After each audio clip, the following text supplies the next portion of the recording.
Hey everybody, we are back. Aaron Blaze here. Woohoo!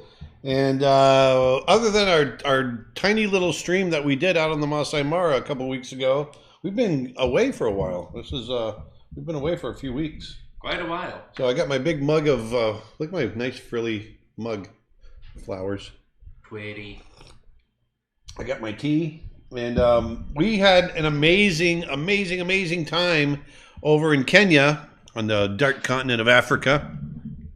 Kenya, for those of you that don't know, is in Central East Africa, and the Masai Mara is pretty much the heart of, when you think of African wildlife, when you think of elephants and zebras and lions and leopards and cheetahs and all these animals living in harmony in this environment, the Masai Mara is probably kind of that's the central place where they're the most congregated. You've heard of the Serengeti and a lot of the other places, but the Serengeti, they're all kind of spread out. It's a much bigger area, and the Masai Mara is a very concentrated area, which is why we go there.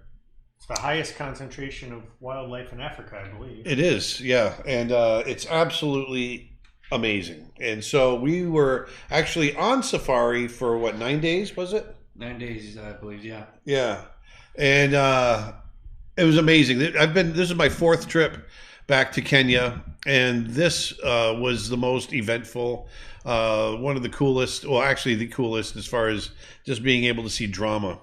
Dustin's first time. It was my very first time. Dustin's first time, so he really got lucky. There's so many people that'll go 5 times and never see a leopard.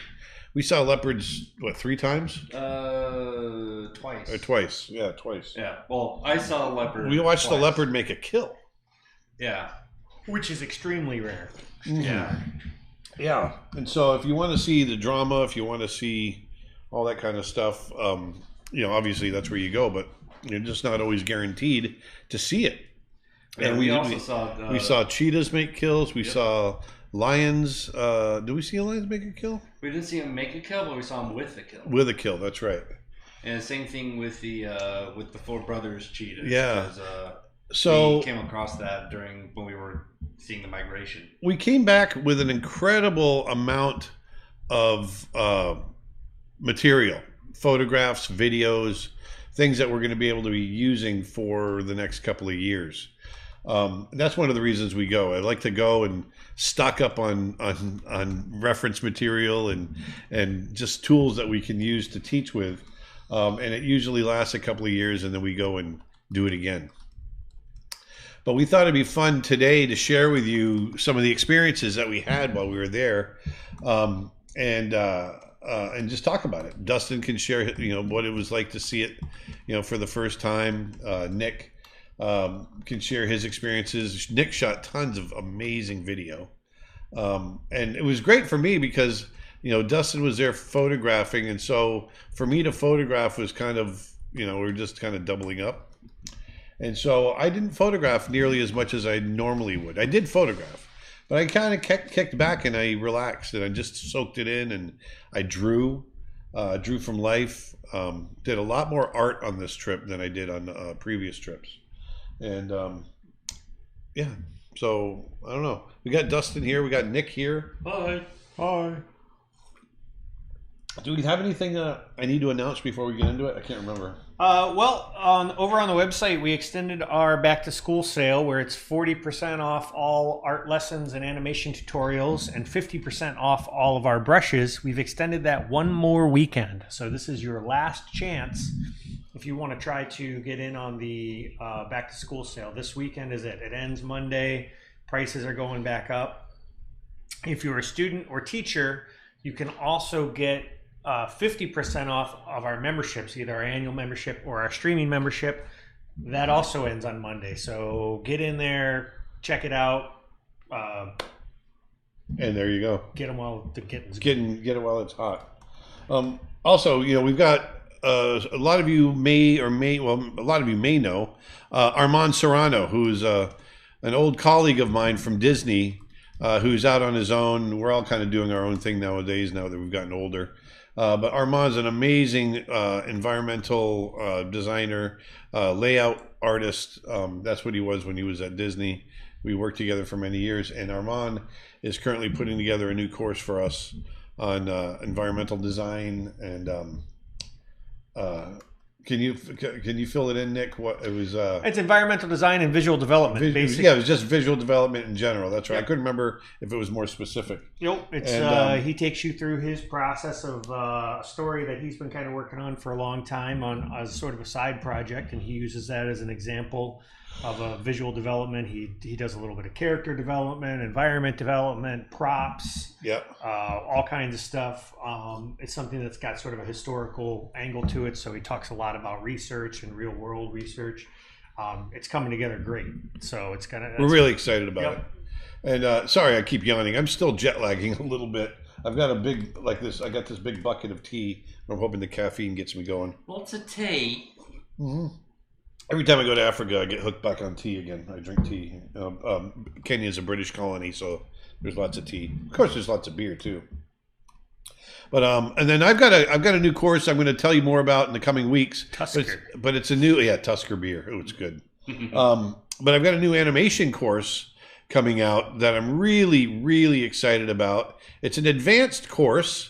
And I'm not going to say much more about it other than it's going to be really cool. I've been talking to a lot of people that are beginning animators that, they're not, well, I should say they're young animators because they're not quite beginning, but they still get hung up on a few things here and there.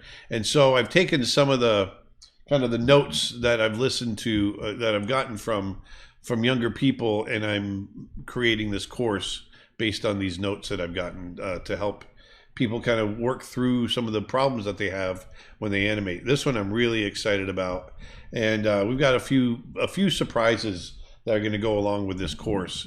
And so hopefully in the next 5 weeks, I'll have it done, and we'll be able to get it out to you guys and unveil some of the things that go with it. Other than that, I think why don't we just dive in? Here's a shot that Dustin got while we were there. This is actually taken on a day that Nick and I chose to stay back at camp, and I did some painting, and they came across this leopard. We missed it, but I love this pose. I love the lighting, and so I thought we could jump back and forth between me drawing and us talking about some of the imagery that we saw. This leopard.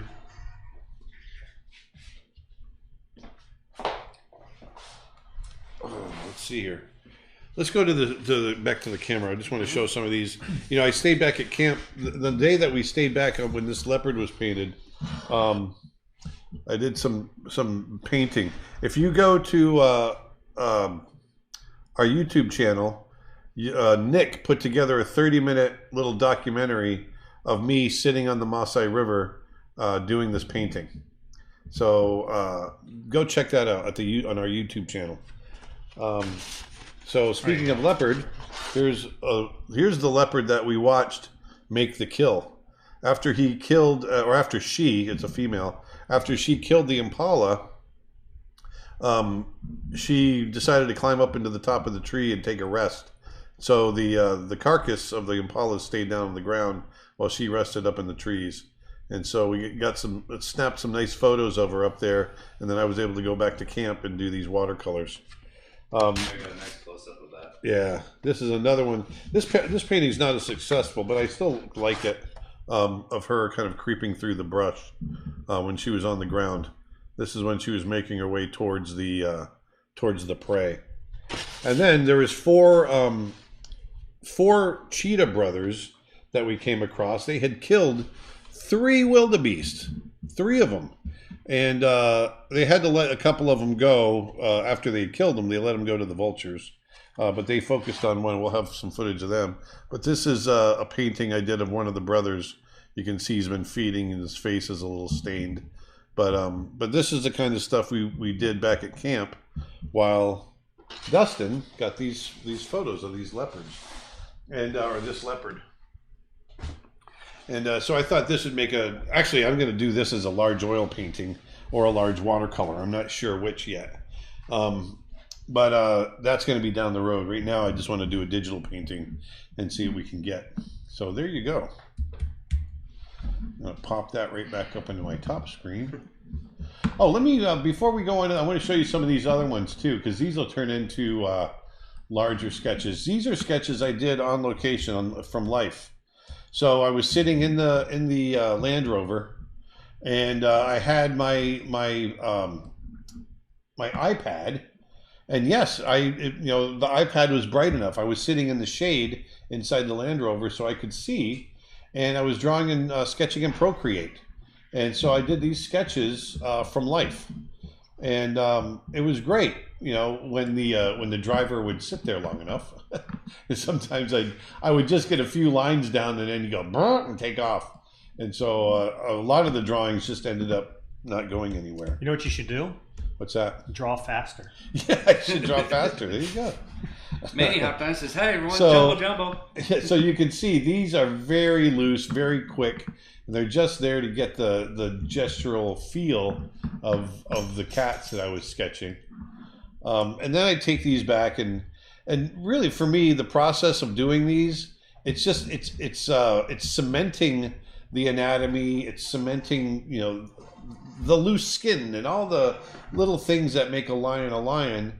When you're drawing it from life like this, even if you're drawing loose like this, it's kind of cementing that in your brain, so that when you go back and you start using reference, sometimes that reference gets distorted or it lies, and you can adjust the reference to suit your needs and still know that you're being accurate because you've got the experience. I have one other update for people, because we just had somebody ask about it in the comments, and we've got an email going out to everybody who's pre-ordered later today. Oh, the books, yes. Yeah, but we did get an update on the books. Good news, the books have arrived at port, which means they have made their way across the ocean, and they are inching ever closer to being in our hands. If you've been following the news, you may or may not know, that's the good news.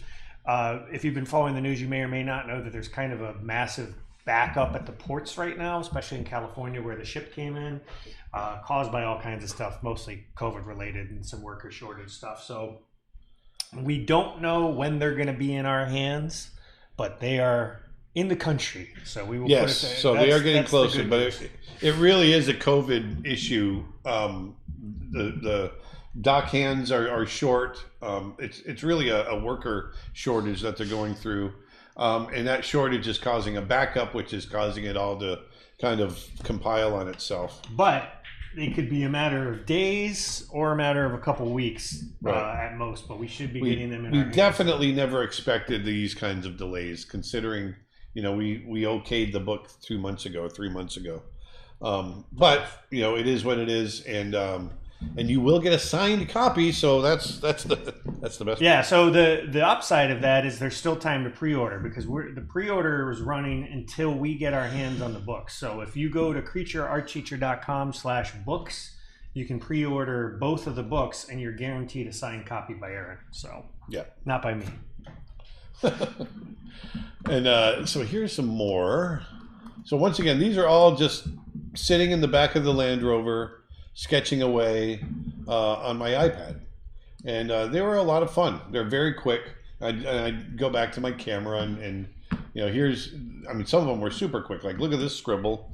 Before I was able to get anything down, I just scribbled this out really fast of one of the Cheetah brothers on one of the kills, and then our driver decided to take off and go look at something else. And so that was that. So sometimes they're just really quick little sketches. By the way, yeah.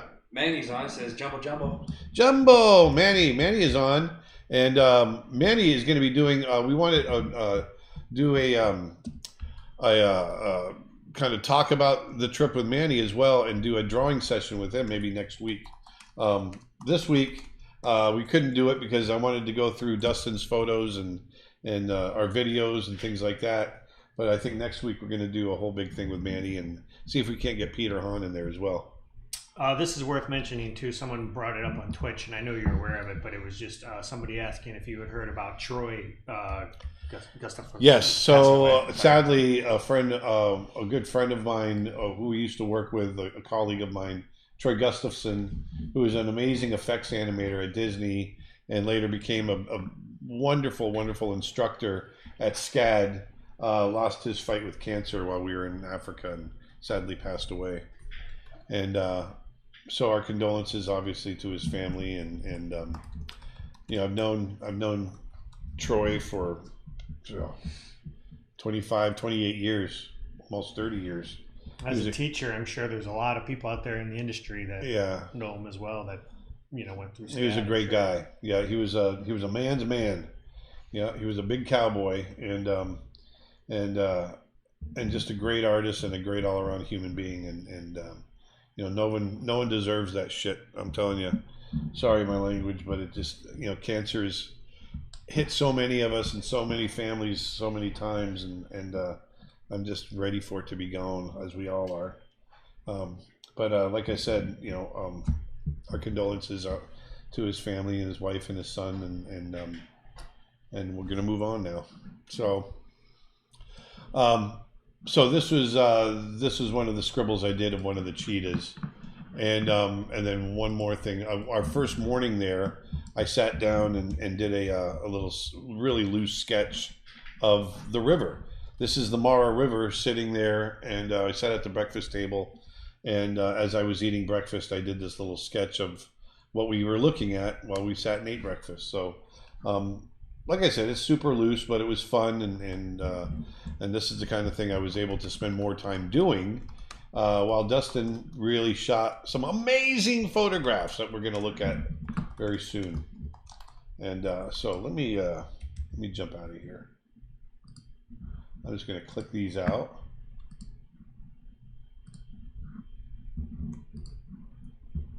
Yes, and a lot of times, you know, you'll see all these animals are in very similar poses because most of the time we'd find them in the middle of the day, and most, you know, lions in the middle of the day are just pretty much sleeping. And so they get really active in the evening and then early in the morning. And so most of the time, this is what they were doing. Unless you're a leopard. Here's our leopard. Yeah, she started moving right after we were done with lunch. This is another one that Dustin shot that I just thought, this is going to be a painting right here. That's going to be a painting coming out of the shadows. Just incredible. Yeah, during the trip, Nick gave me a really interesting idea of to edit a new way to compose my photos in a crop, and it was the cinema crop, which is a 1 by 2.33 or 2.44, yes. Yeah, 2.44. CinemaScope. Yeah, CinemaScope. CinemaScope type of framing, and I just absolutely fell in love with that style of cropping and used that quite a bit in some of these recent photos. Adds a lot of drama, makes it feel cinematic.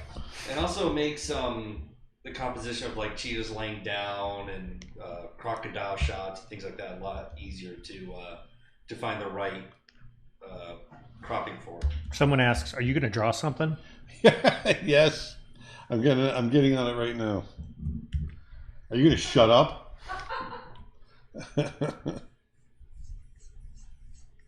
You're going to shut up and draw something? Do you have?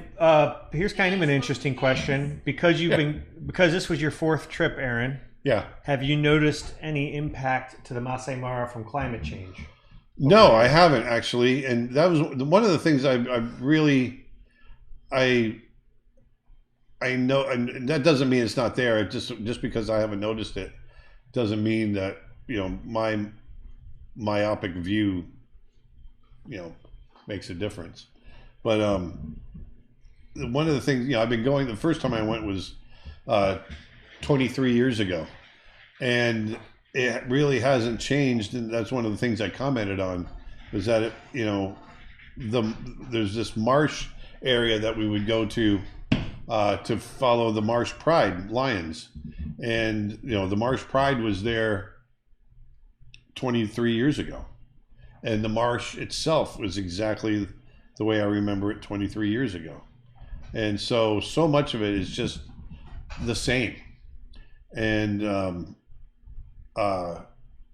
I find that really fascinating and really cool. It does feel like a place that's frozen in time. It's absolutely frozen in time, and that's one of the things I like to do is sit there and you stare out at the elephants walking across the plains, and the wildebeest and the zebras and everything else, and you realize this scene has been playing out like this for 500,000 years, or forever. How long? Forever, for however long the Maasai has been there. Although not necessarily directly a climate change issue, although it could be. The gentleman that we stay with, whose camp it is, Jorge Alessandro. He's a Spanish gentleman. He does a lot of documentaries. In fact, he just won a bunch of awards for his latest documentary, where he was in the Masai Mara essentially by himself with just the animals because of COVID. And during that time, there was the Mara River crested and flooded, and some amazing footage. If you get a chance, look it up, because I'll see if I can find the name of the documentary. Yeah, because it's the camp we stay at, and everything that we knew that we stayed at on this last trip, that's all nice and high and dry, was completely underwater in the documentary. If I can find it, I'll post a link. Yeah, I thought the documentary was still in the works. I didn't realize that. Is it officially released now? It's been out at some festivals, so I thought he might have it's called Wild COVID. It's got an IMDb page. I'm not sure if it's out public or not to watch anywhere yet, but look for it when it comes out, because it's incredible footage.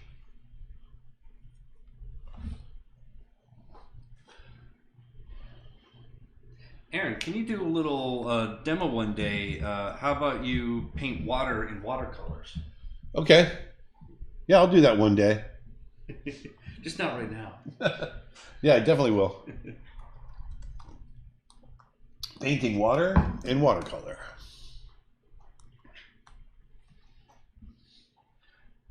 Will there be an African animals photo reference pack for sale soon? Yes. I think so. Yes, I there think will be. Enough photos for that. From Aaron's photos, yeah. Yes.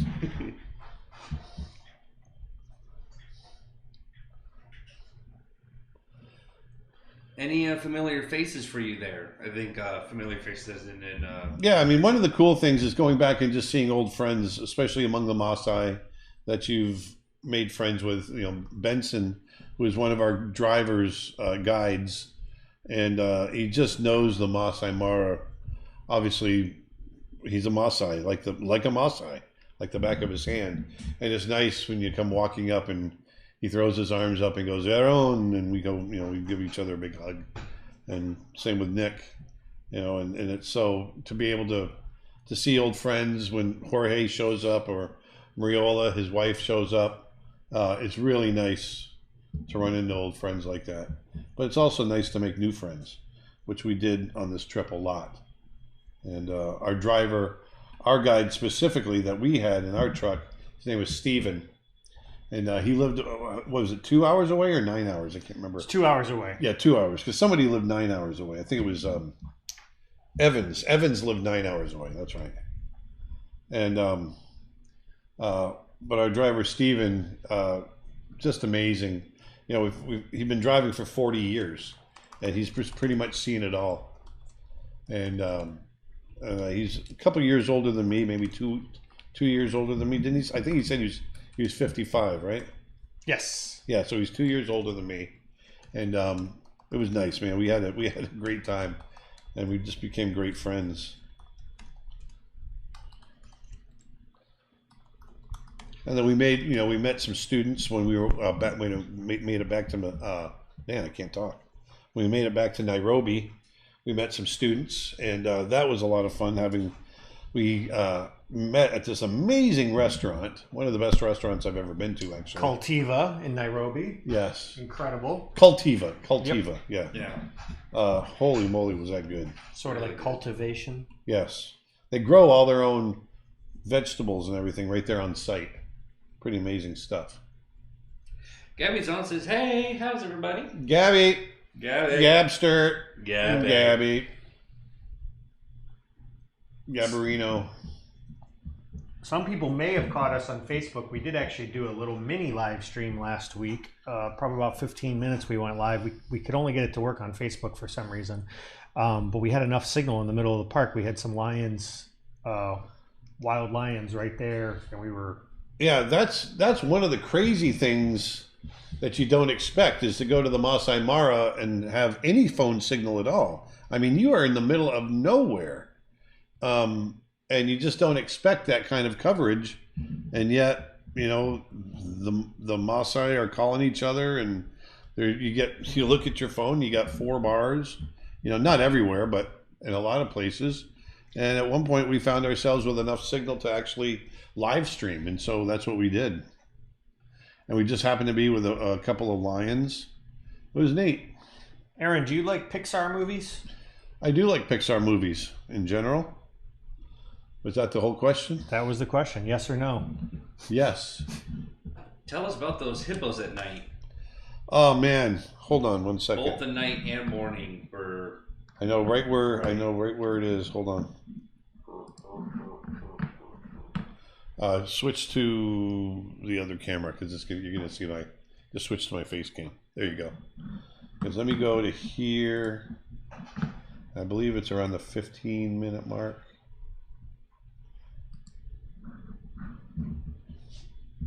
So listen to this. So now what I'm doing is I'm just adding little finishing details. So this, by the way, this is the little documentary on the painting that Nick cut together. Me doing this painting when we were sitting on the river. While we were sitting on the river, the hippos decided to start yapping. Here and there.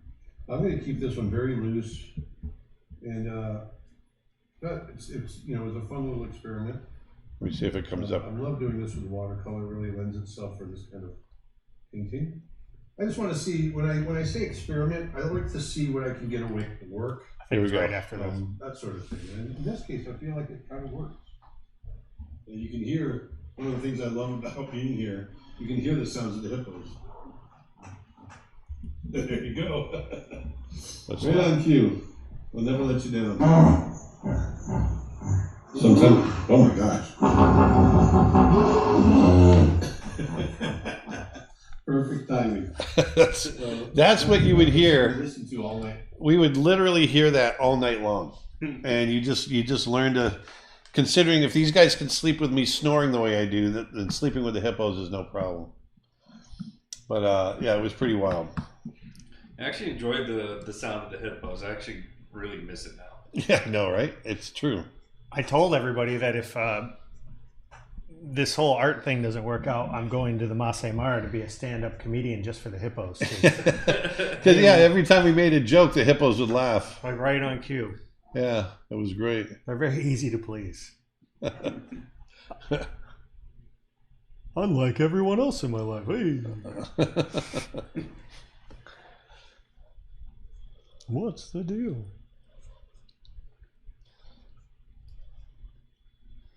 Yeah, it was an amazing. They were amazing. The hippos. But you also hear, be laying there in bed and late at night and hear, whoop, going. Those are the hyenas. And then every once in a while you'd hear the camp dogs, run out there and they're chasing after the hyenas to get them out of the camp. Same with the baboons. They didn't like the baboons being in camp. Was everything you saw much bigger than you remembered? No, it's never. I always remember how big it is, but it's including the landscape, and you just got to remind yourself how vast it is. I mean, you can see for 100 miles, and it's just insanely open and beautiful, and it seems to not end. That's one of the beautiful parts of it. It just goes on and on and on.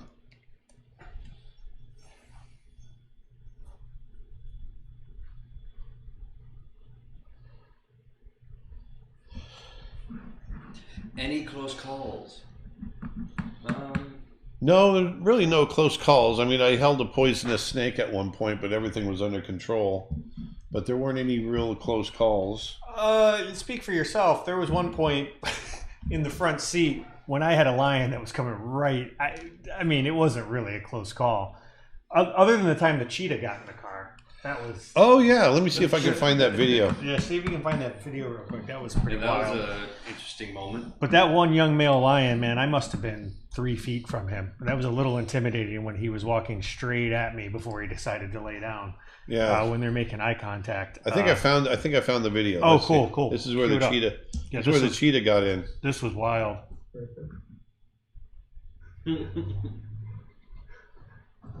But he just let me pet him, scratch his butt. Oh, He just, yeah, and he just relaxed and stretched out and laid down. Let me play that again. Look at that. Look how realistic that is. Because it is real. It is real. Can you imagine so many people actually saying, "Oh my God, that's real"? Fun with augmented reality. No, my favorite part is going to be the people that go, "That's not real." Oh, yeah, even better. As your hand sliding through him. Yeah, so Nick had a little kick there for a while he was putting cheetahs in everyone's vehicle as we sat there. I was also putting... As real cheetahs were sitting outside. Yeah, that was the fun. It was like... I was looking up facts about cheetahs while I was getting a signal, and Google was like, "Do you want to have a real interaction with a cheetah?" I was like, as I'm sitting 2 feet from a cheetah, I was like, sure. So this next video I'm going to play is pretty brutal. So if you have a hard time seeing animals being preyed upon, you might want to just look away for a little bit. But I just find this really fascinating. And this Viewer is discretion is advised. Yeah, and so I'm just letting you know now that this is life out on the Mara. But this is a wildebeest that had been taken down, and the 4 brothers are feeding, and it's they're hungry. They are really hungry. Should mute the audio again. Oh yeah, sorry. So There we the go. truck sound. And so you can. It was so hot that day, and you can see the heavy breathing that they're doing. And matter of fact, they kept coming over to our trucks and trying to crawl under our trucks to get out of the sun. They actually took down 3 wildebeest. And then they only essentially hung on to one of them and let the birds and the buzzards get the other 2 because one was more than enough. But they just had an incredibly successful hunt. Yeah, I got to show you. I got to show you this image or this piece of video that Nick. Sorry, there we go. That Nick got of. Is it this one? No. Hold on. Sorry. I want to make sure I get the right one. Because there's some really cool stuff in here. This one. Nope, that's not it.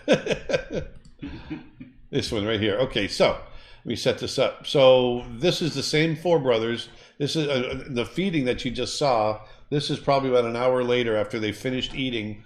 They decided to go sit under the Jeeps, and one cheetah was still sitting there eating. And as he got up, all the vultures tried to descend on the kill, and he didn't like them doing that. So he turned around and threatened them once, and Nick, sent it into slow motion and got a really cool shot.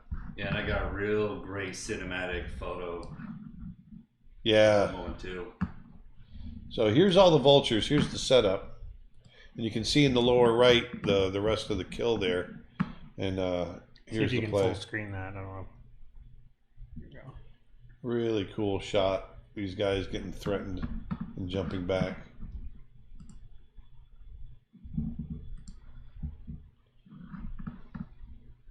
It's too long of a clip, but I also have the entire feeding frenzy. And Oh yeah. Well, you can see him come in on this. Look at this. Nothing is wasted on the Mara. So the cats get their fill, and then the vultures literally just clean everything else. And it really, they do come in and it really is a frenzy. I mean, they start literally hundreds of them on top of each other. I mean, it's just, I don't understand at what point. At some point, as a vulture, you just be like, "I'll get the next one."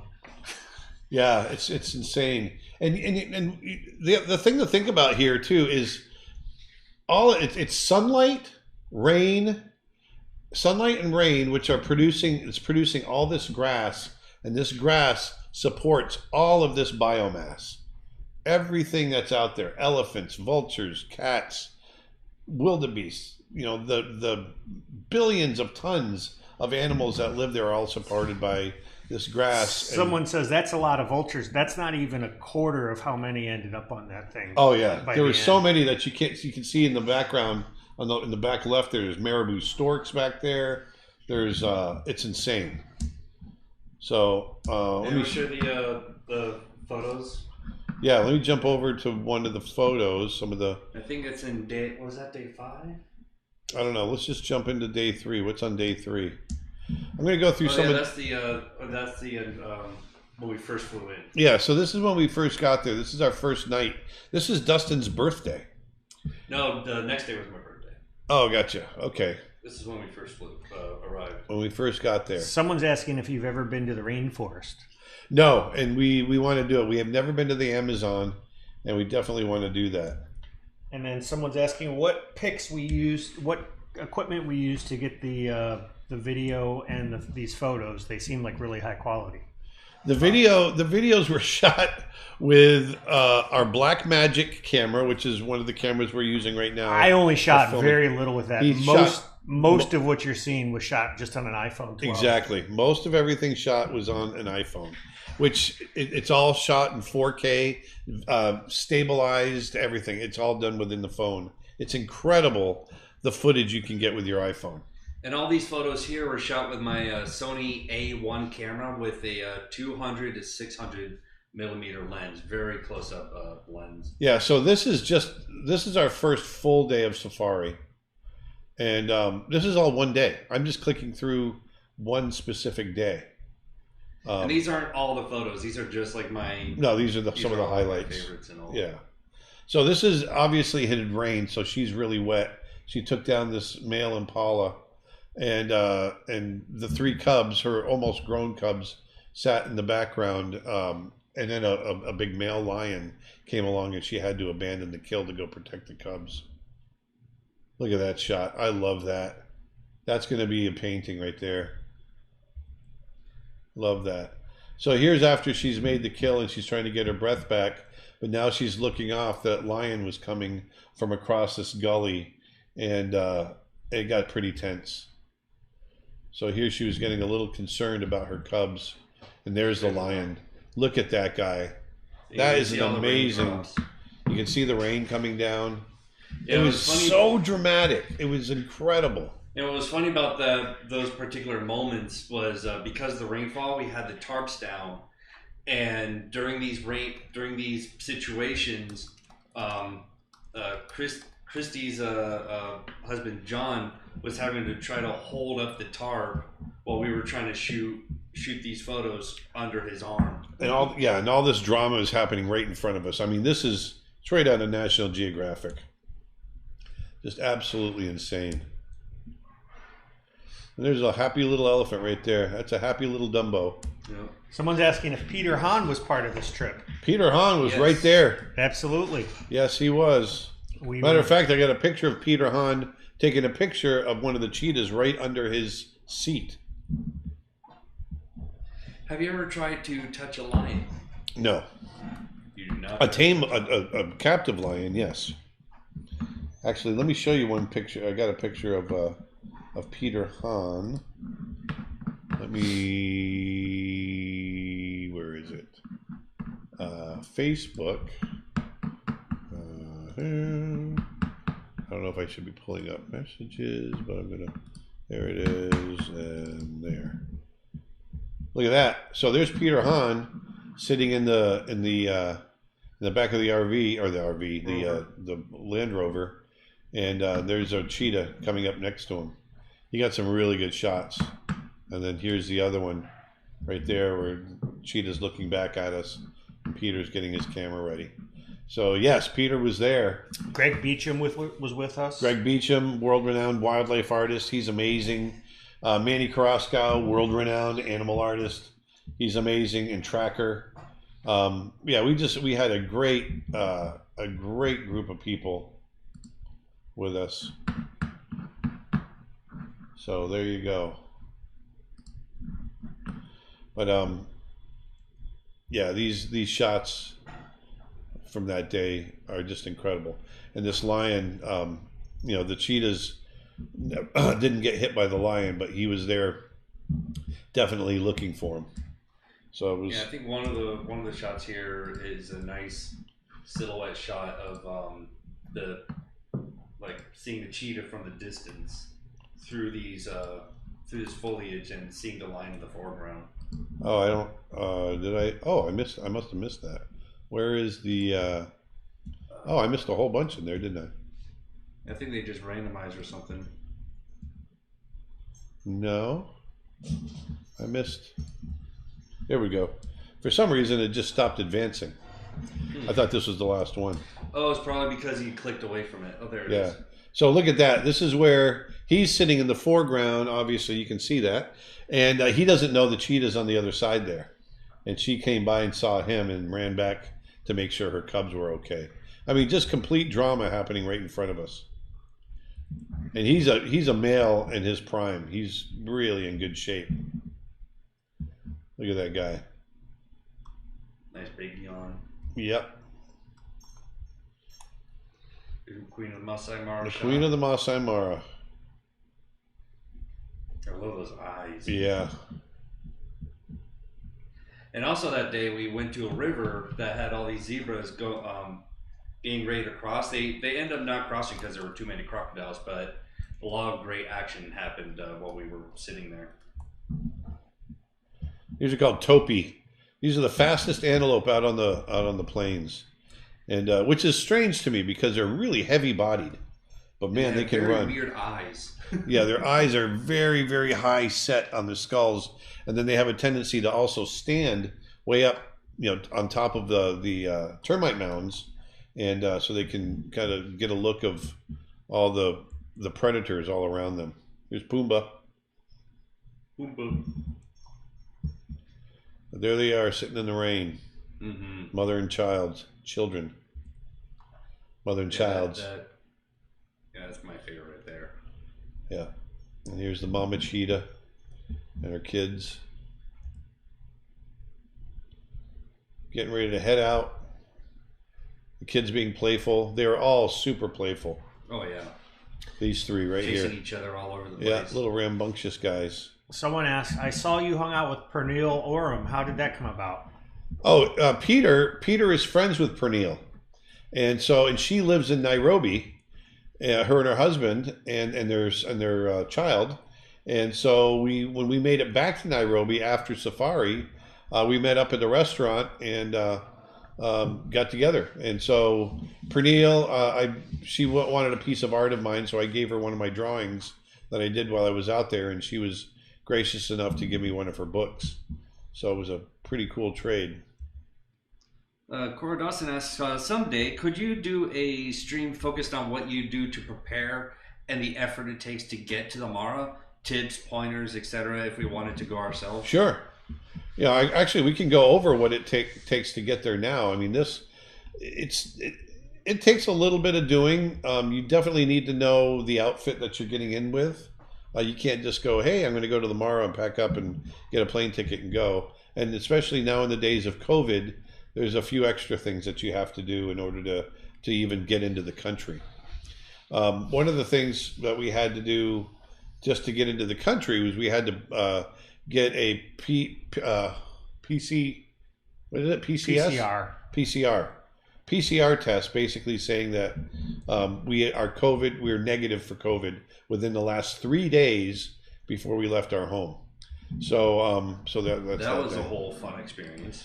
Yeah, we had to go to the airport and find a place that could do it. Someone on YouTube is asking how we got the close-ups.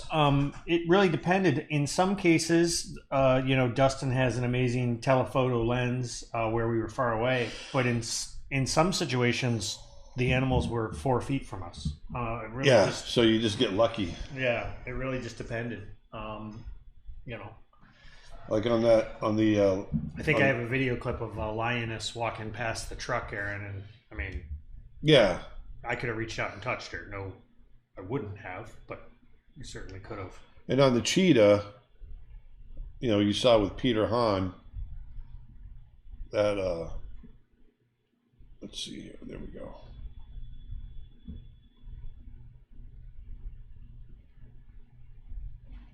I'll get him right in there, I think. The cheetah came right up to him. Someone's asking if we will have a new course on storyboarding soon. They might not be aware we have 2 courses on storyboarding on our website now. One is by Lyndon Ruddy, and we put one out about 4 or 5 months ago by Tim Hodge. It was with more of a focus on TV and streaming style storyboarding. No immediate plans for another one, but never say never. But if you go to creatureartteacher.com, we've got those 2 available now. Yes, there will be more in the future for sure. We just don't have plans on them yet. Right. I've got a couple people that I want to ask to bring in that are really amazing story people. So.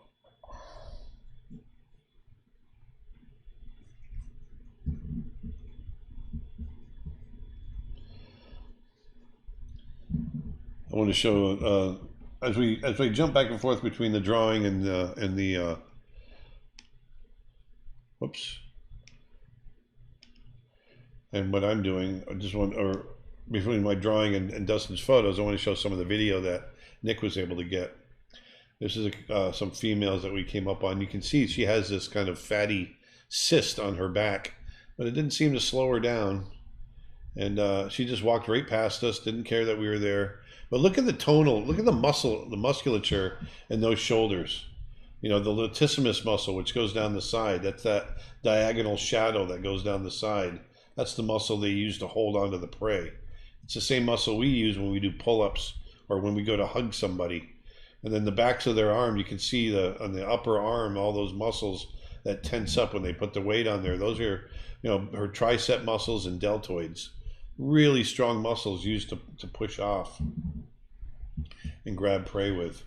So really, really amazing, difference between the wildcats and let's say, zoo animals. Erica Bay's on and is asking any plans for workshops online or in person? Not yet. Yes, there will be. Probably not before the end of the year. We'll probably do another online I was going to say we'll probably do another online one, but not an in-person one before the end of the year. Although, Erica, we have been keeping up our relationship with the theater where we did our live workshop in Orlando, and we will more than likely, once everything settles down even more, we'll more than likely do another workshop there. But we're also looking to do some stuff up in New York. We'd like to go up into the Northeast, and which we haven't really spent any time yet. And we'd like to get back to Europe as well. That's mostly just because you want someone to declare you king in the North. That's right. Manny says the cyst on the lioness's back. Yeah. Manny says that lioness is named Yaya. And got the cyst from a fight with another pride, and apparently it's going down in size on how it was compared according to Benson. Oh, interesting. Yeah, I just assumed it was some kind of fatty cyst, but that's interesting. So that's like she got injured there, and it grew kind of scar tissue and fluids and stuff around it. So look at this guy.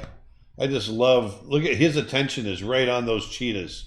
He was so focused on those cheetahs when he was coming across. Look at the size of him too. He is not thin. He's been eating well, super strong.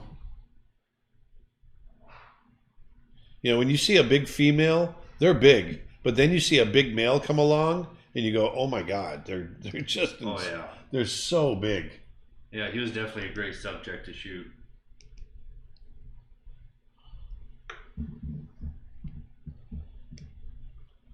And it's always a pleasure to see these guys out there. You see elephants everywhere, and it just reminds me of what it must have been like when you go back, a couple million years ago, and you could see the giant sloths and the megafauna that lived out on the plains back then, because we still have some of that megafauna, elephants being those. And so to see a six ton animal standing there just grazing and it's absolutely wild. It's never known. We're so used to seeing elephants in circuses and in captivity, but these are wild animals. These are animals that have never known captivity, and they just they live out their lives in these places. It's really a magical thing to see. Manny says, miss and love you guys. Miss you too, Manny. Miss you too, Manny. Very much. We love you, and we can't wait to see you again. And this is during this is happening. Part of the migration was happening, and so the wildebeest and the zebras are migrating. Zebras are migrating. They were migrating up from Tanzania. Kenya is north of Tanzania, and they're coming up from the Serengeti into the Masai Mara. And so this is a little video. This kind of this is a very small, tiny herd. Yeah, but there were massive amounts of herds.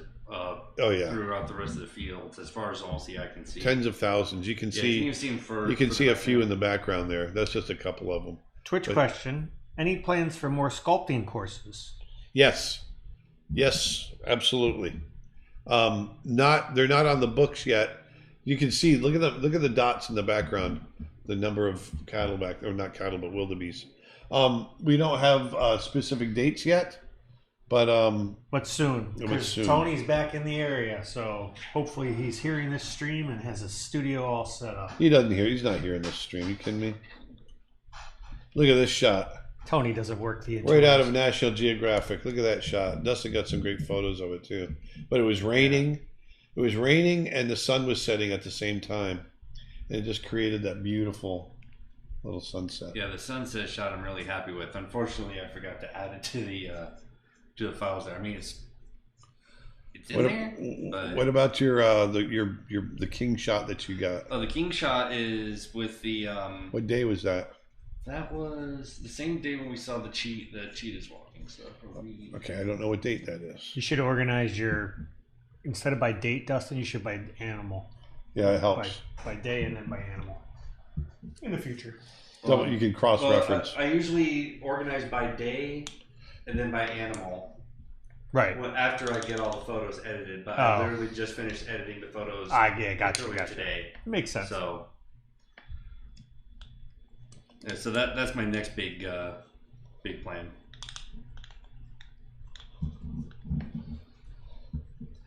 So I saw you guys wearing a lot of sweaters and long sleeves in the Kenya photos, but you're also telling us that it was so hot. How does that work? Wouldn't t-shirts and short sleeves be better? Yes. Well, here's the deal. So the Masai Mara is at an elevation of 5,000.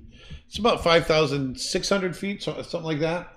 It's almost a mile high. It's over a mile high, elevation. So when you're out under the sun, directly in the sun, and there's no clouds and not much breeze, that sun will beat the heck out of you. Yeah, and so it does get warm. It would get up to the mid 80s Fahrenheit. But the sun was really brutal as far as sunburns go. And so I wore long sleeve shirts mainly to keep the sun off of me. But then in the evening, when the sun, especially when we're heading back, and after if it had rained, that temperature would drop 20 degrees, 30 degrees. It would go down pretty cold, and we would get pretty frigid. And so we made sure to have. It might have been you or somebody said that the weather almost reminds you a little bit of San Francisco, and it is like. Yeah, it's very much like San Francisco. You get these sort of swings between hot and cold very quickly. Yeah, exactly. Actually, remind me a lot of Manchester, England. Yeah, not as cold as that, I would say, but yeah. Yeah. I mean, as far as like the way the sun was. Yeah. Ever been to Borneo and see orangutans in the wild and at Camp Leakey? No. But I would like to. I'm not liking this composition. I don't like it at all. It's just boring. Someone says, people have mentioned a photo pack, but a video pack might be really good as well. We have plans for that, actually. We've been amassing videos for years, and the plan, unofficially, is to make them available to our members. Is the plan. That'll eventually be a perk for our memberships, but stay tuned. Yes, stay tuned, I say. There we go. I think that I went a little more cinematic with it. That feels better. Better. Better. That feels so much better. So let's throw some color on here, seeing as I'm just yapping a lot. What other? Why don't you guys jump in real quick? What experiences really stood out to you as some of your favorite? Well, just experiencing all of it, because it's a place I've been wanting to go to for so many years now, and finally being there was an absolute mind-blowing experience. And and probably the best part was actually our puddle jump from Nairobi to the Mara, because we were in this tiny little two-prop plane, and thankfully I had my headphones because the engines were so loud, but I was playing African music just to get in the mood, and we're flying this, and when we took off, I'm seeing the Masai Mara fields in the plane. I'm listening to the music, and I just realized I'm in Africa. Yeah. And I kind of choked up a little bit. Yeah, you let up some tears. I was a little teary-eyed. Yeah. And from there, it was just a great experience seeing the cheetahs and the elephants, and there were so many moments where I'm just like, okay, where's the door to Busch Gardens? I think I'm ready to get off the ride, but I realize, oh yeah, I'm not on a ride. Oh, yeah, exactly. It's the real deal. Yeah. It was absolutely fantastic, and I really cannot wait to go back out there again, and I plan to go back out there again. Yeah. So someone was asking, I was talking about having to get the COVID test. Actually, before I get into that, I want to see, Nick, what stood out for you. Oh man, the whole thing is just the whole trip is almost overwhelming because it's sensory overload. It's so the opposite of, I mean, we live in Florida and I love Florida, but there's a lot of concrete and strip malls and, Disney World's right down the street. It's, it's very paved here. And just getting out into nature, I think, is probably, it's the only place in the world that you can just sit there and look around and it doesn't matter which direction you look. There's nothing but nature. Right. It's so vast, and so people are asking if there was a lot of animals. There's animals everywhere. I mean, you literally, there's almost no point in which you don't see some wild animal, whether it be a hyena off in the distance or a whole herd of zebra up close or baboons or not meerkats. What are the ones that are like meerkats? Oh, the mongoose. Mongoose. They move like meerkats. Yeah. They're just, and just this, the vastness of it is probably what That's what always would kill me, was just looking out there across. The other thing too that really got me, and one of my favorite parts of this is that the rest of the world, we get so caught up in all of our, once again I'm going to swear, but we get so caught up in all of our bullshit here, and especially here in the United States. Oh, we're number one, and we're so trendy, and we set the pace for the rest of the world, and blah blah blah blah blah. And yet, you go to the Masai Mara, and they don't give a shit about any of that. It is the rest of the world. I mean, the rest of the world doesn't even exist, and this is the real world. This is nature. That's what I love about it. Nothing else exists, and you don't have to hear any news. You don't have to listen to all the garbage that's going on. You just go here, and this is the way life has been happening for 500,000 years. Like I was saying earlier, it's real. It's not the fake stuff that we see every day in our lives. It's real, and that's what I love about it. And not to say that, when you come back to reality, yes, we have to come back to reality, and, we have to deal with the lives that we have, but to be able to have that sense of what's real to me puts things in perspective, and so I don't sweat as much the small things. Again, though, even reality is relative. We live in our reality because that's the reality we live in. For people, the Maasai, yeah, that's reality. That is a reality. That is reality. To go out there every single day and tend to their flock of goats or their flock of cattle, and that's what they do every day, and that's just as important to them as me sitting here at my computer or getting car insurance or whatever the hell I have to do. That's no more important than them taking care of their cattle. That's their life. That's what they do, and it's amazing, and it's beautiful, and it's unchanged. Someone's on Facebook says, Aaron, you're going to make some of us pack up and just leave civilization. I'm telling you, you'll want to. That's the beauty. This is why I always say when you go to Africa, it gets under your skin. Jorge says it. Yeah. She crawls inside you, and you'll never be the same again.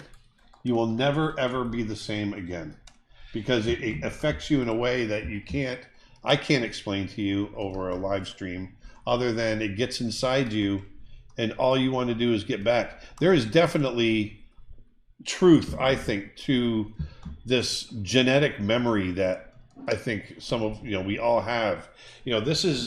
Kenya is the cradle of man. It's where we evolved, and there's definitely something there. I remember when I first got off the plane 23 years ago on those grass plains, and got off that little puddle jumper and stepped foot on the grasslands for the first time. I broke into tears because I felt like I've come home. It really feels like you've been there before. It feels like this is where we belong. It doesn't feel foreign at all. That's the thing. It's very strange, and I love it. Someone says, it's the 50th anniversary of Disney World today. There's a bit of a live stream going on. It's absolute madness there right now with so many people. Well, I'm glad I'm not there, and I wish I was in the Masai Mara. Yeah, but to everyone that are saying like, "Oh, I wish I was there. I wish I could go." You can. One of the biggest inspirations of films to watch. I know it's not really Africa, but it definitely has that mentality of like getting out there. Is The Secret Life of Walter Mitty. Yeah. When you watch that movie, it makes you want to be like, okay, I'm going to go where I want to go. Yeah. I agree. I love that movie. Yeah, me too. And it's got a great sound. Like I was yeah. in my own Walter and Mitty Nick, moment. I forgot how good that soundtrack is, and Nick really turned me on to it. It's an amazing soundtrack. Jorge Garcia is asking, can you talk a bit about the Maasai people? Did you get to meet them? Oh yeah, the whole camp is run by Maasai. It's owned by Jorge Alisenko, but everybody that works there are Maasai, and our drivers were Maasai. Our drivers are Maasai, our cooks were Maasai, everybody, and they're beautiful, wonderful, gentle people. And they can jump really high. Yeah. So there was one night we're all sitting around the fire, and the guys that work our camp came down and started jumping and singing and started pulling all of us. They do this with us every year. Well, the whole tradition is we all hang out around the fire, and I think like 10 or so of the Maasai people come out in their traditional garbs, and they sing and they do this kind of dance sort of parade around the fire, and one at a time each Maasai tribesman picks up a person from the group From our and group. holds them by their hand. Yeah. And we continue dancing around the fire pit until everyone is out of their seats, and then we all go into this open grass right next to the fire, and one at a time each Maasai member brings into the center one of the one of the guys in the group, and they just jump together as high as they can and as in unison as possible. So us fat asses who could barely stand. I kept my rhythm pretty good for like the first half. Then I started losing So poor Dustin, who hasn't jumped since he was probably in high school. Oh man! Or at least not that hard. I'm trying to jump with 230. So he was about to throw up afterwards. It was pretty fun. My stomach was not happy with me, but luckily I got some bread in me, got some food afterwards, and I felt a lot better. Yeah. But I think it was just because my stomach was so empty, and at the same time, trying to exert all that energy. Yeah. Meanwhile, the Maasai are just like bouncing up and down. Oh yeah. But man, was that another incredible, just the whole thing in general was just an incredible experience. Yeah. So yes, we meet a lot of Maasai. That's who lives in that area. So it's all Maasai that live there. In fact, I believe aren't all the drivers of all the camps are all Maasai? Not all of them. I would say 90%. Like Steven's not Maasai, our driver. No. I thought it was. Well, he knows the land like the back of his hand. Oh yeah, but he's been driving for 40 years. Right. Yeah, that's crazy how... And Evans wasn't Maasai either. It's crazy how all those folks just memorize all of those dirt paths. Yeah. Because I can barely remember a single road sign, and yet these folks are... That's just because you have a terrible sense of direction, but that has nothing to do. Yeah, I have to rely on a GPS, not going to lie. But, man, those guys are incredible. Siri, how do I get across the street?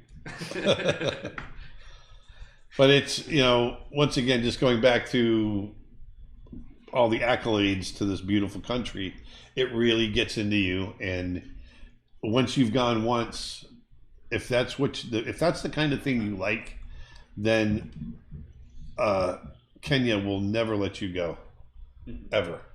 You'll always dream of going back. Was there any animals you were hoping to see but never got to? We didn't get a chance to see any rhinos in the wild. Yeah. Actually, we did. Our last day. Right at the end. Did we? Yeah, in the Nairobi National Park. Didn't really count because we were driving by them at like 60 miles an hour. But yeah, but we saw like 3 black rhinos standing right there, right by the road. Yeah. At Nairobi National Park. Didn't have my camera equipment or anything. It was all packed up. I was like, oh, dang it. Yeah. Oh, what about the... Where's the... Someone's saying, like the stream if you haven't already on YouTube. Yeah, if you do like these streams, please like them and share them or whatever, because it does help a lot. Look at this video that Nick got.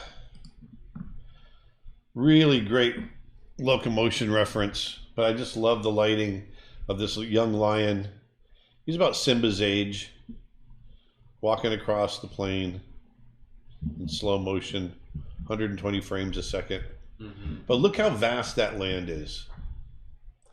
It just goes on and on and on and on and on. And it's just absolute paradise. Yeah, I don't think I've ever seen such vast land. No. Such little civilization. And if you look in the very, very back, the last mountain ridge you see, the third one back, the bluest one all the way back there, right about there on the right side of the screen, that's where our camp was, right at the base of that on the Mara River. So we were about 35 miles from our camp at this point. And you got to drive back along, these grasslands. Pretty amazing stuff.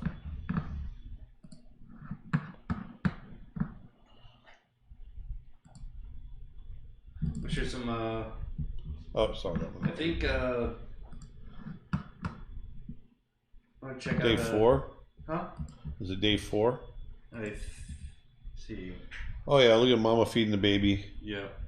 So right outside of our tent, we call it our tent. It was our lodge where we slept. We slept right on the Mara River, which is the river where all the wildebeest and the zebras cross, and you see crocodiles eating them and all kinds of crazy stuff. There's acacia trees, and the weaver birds come in and weave their nests in the acacia trees. Now, weaver birds, rather than making a traditional nest that we might know in here in North America or in Europe, where you build a nest between the fork of two branches, weaver birds do exactly what their namesake does. They weave grasses together and make basically a bag of grass and make a nest. It looks like a Christmas ornament made out of grass. It does, yeah. This is a water monitor we saw as we were driving along, coming up out of the muck. Would you ever allow art students to come along with you one time? I would love to find a way to do that. I definitely would love to do that. Little guys, it's so funny how the little warthogs are just little versions of the adults. They're so really cute. Not cute. I guess they're kind of cute, but they're not cute. Yeah. They're hyenas. Yeah. And for those of you that don't know, hyenas are not dogs. Hyenas look like dogs, but they're actually closer related to a mongoose. They're like giant mongoose. Which is kind of crazy to think about. Yeah. Look at that guy. What a beaut. Little teenager. Look at the whole family of teenagers right there. Yeah. They're all teenager male lions. How did you become friends with all the amazing artists you traveled with? We just over the years we meet online, social media. We see we have similar interests, and so we contact each other. And next thing you know, we become friends. We meet up in different places, and that's what we've been doing for the last several years. Well, I was going to say this year was the second day when we encountered the mother and the cubs, and when they actually got to kill this time. Oh yeah. What were you gonna say, Nick? Tinder. Yeah, Tinder. Stole your joke. So here the mama made a kill. We saw her make this kill. We watched her, and then this fed her cubs ate this in about 10 minutes. There was nothing left. It was a young impala. There they go. There wasn't much to it. She caught this one pretty effortlessly. It's the cruelty and the drama of the place. It's amazing.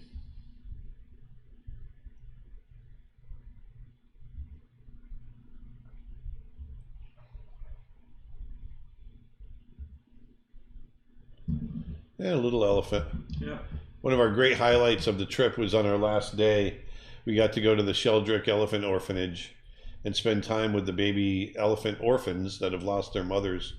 And I'd been there before 7 years ago or 11 years ago. And it was so much fun to bring Nick and Dustin because there's nothing like playing with baby elephants. And those photos should be in the very last file under the favorites. Oh, yeah. I'll pull those up. There's a black-shouldered kite. Beautiful bird. Mm-hmm. Look at that. If that's not a National Geographic photo, I don't know what is. Thank you. Love it. Oh, so this is a ground hornbill. And we follow these guys around, and they stalk the ground looking for reptiles, insects, whatever they can eat. And they surrounded this tree, and we could tell that they saw something up there, and this guy jumped up and grabbed this green tree snake right out of the branches. Oh, he just yanked that son. Yanked it right out and scarfed him. Yep. Like you're my. There he is, right there. Let me see. Is it ever upsetting to see the animals killed by other animals like that? It depends on what your viewpoint is, and it's hard to watch. To see if you're actually watching the life leave an animal. Yeah, that's hard to watch. I wouldn't. I think you'd have to be kind of dead inside to not feel something. Yeah.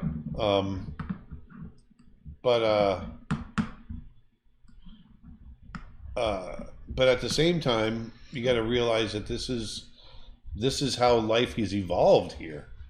It's everything is here working this way because that's how it's It's been this way for millions of years. So look at this guy. Look how beautiful these birds are, and look at that poor little green tree snake.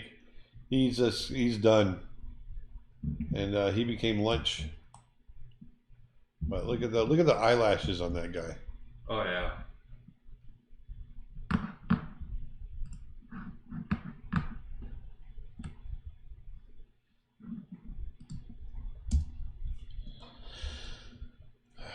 More lions, hyena. Look at that. Hey, Shenzi.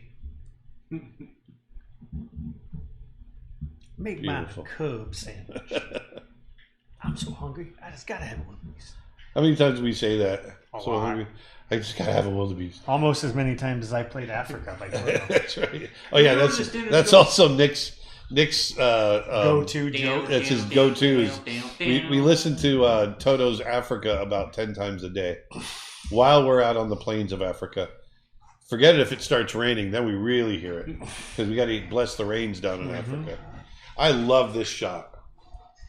That is an amazing. I never saw this one, Dustin. Yeah, it's the first time seeing that one, right? That's amazing. Yeah, Yeah, love the tall grass. that's the best picture of a cheetah I've ever seen. Cheetah. It was a joke. It's a spot. See. What the? Look at that. I love them. I for a second there started thinking, look at all those chickens. So day 5. Every day it's just something new. Look at that baby. She's beautiful. Beauty. And it was interesting because this is, speaking of hyenas, this is definitely something I noticed, and I guess it's just different every time you go. Last time we were there 2 years ago, saw a whole lot of hyenas. Hyenas everywhere. Hyenas. Yeah. This time, they were elusive. Yeah, hardly ever saw them. Yeah. There's a vervet monkey with the baby. The vervet monkeys would run along the bank on the far side of the river until our last 2 nights. Then the vervet monkeys were in our camp. Yeah. Yeah, we got a nice invasion the last day. Yeah. This is an African paradise flycatcher, right? Yep. Yeah, beautiful bird. Yeah, they're called African paradise flycatchers because their tail closely resembles the African paradise flower. Oh, It gotcha. has a tongue that looking stem that sticks out of the flower. So here's a good example of the beginnings of a nest from a weaver bird. And you can see how they just weave they weave everything together. Great shot, Dustin. Thank you.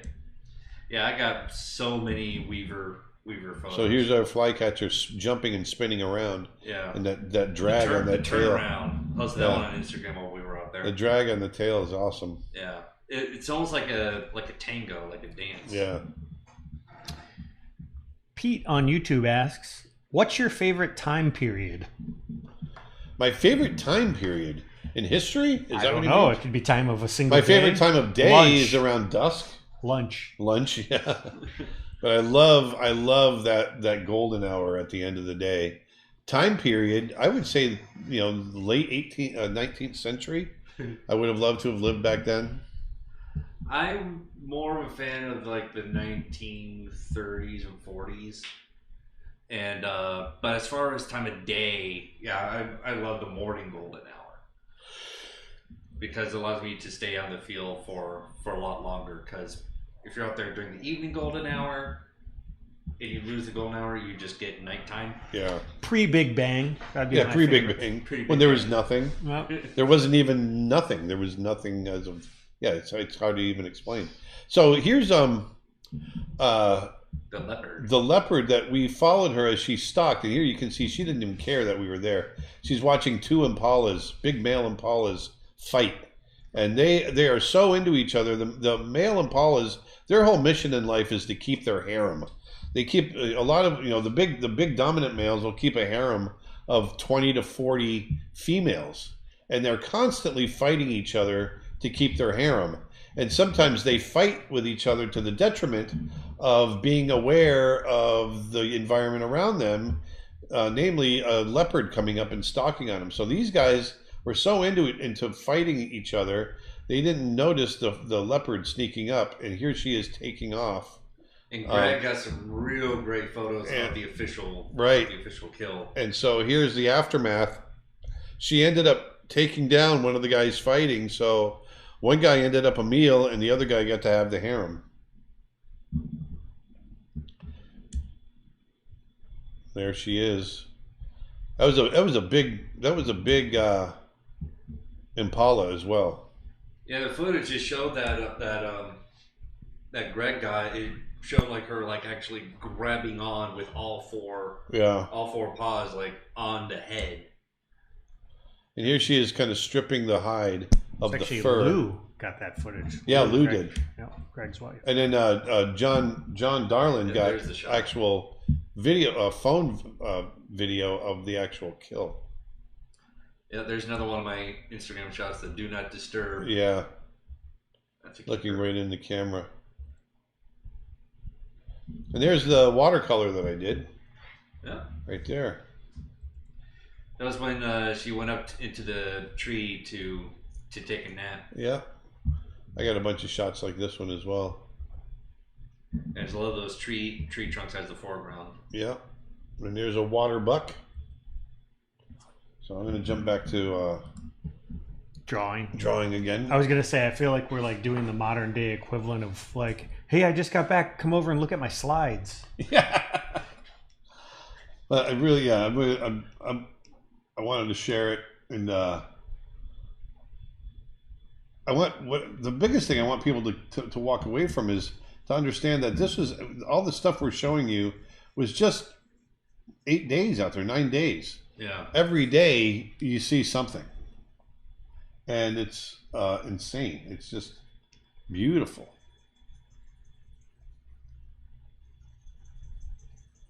So what I'm doing here is just laying in local color on the fur and varying it up a bit here and there.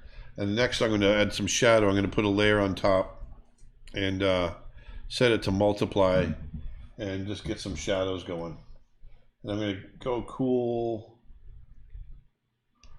gray. Actually, I'm going to go blue and just see what happens. Straight up blue. Kirk Michael asks, hey Aaron, what's your thoughts on bringing extinct creatures back, like the woolly mammoth, saber-toothed tigers, and dodos? Well, dodos, there's certain animals that were extinct because of man, and so I think it's fine to bring them back.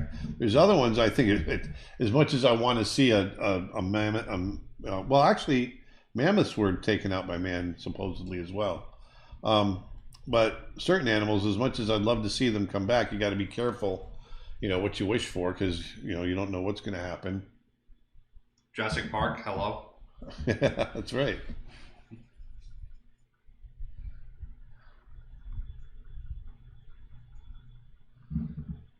You were so busy thinking about whether you could. You never thought about whether we should. The only person on my side is the blood-sucking liar.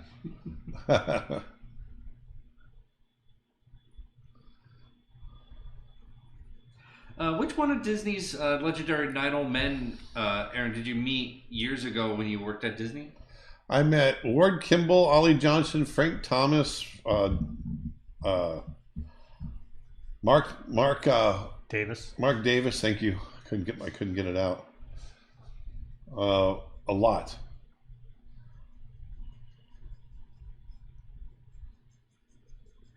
Was there a highlight or a favorite moment during this adventure? No, that's the thing. I mean, every moment, every experience you have out there sits on its own, and they're all amazing, and they all add up to a single amazing experience of having been out there. But there's so many singular experiences of seeing. It could be as simple as seeing week-old lion cubs just laying there and kind of awkwardly walking around, and you get the cute moment. Then there's the drama of seeing the kill happen. So it really depends on what it is that you're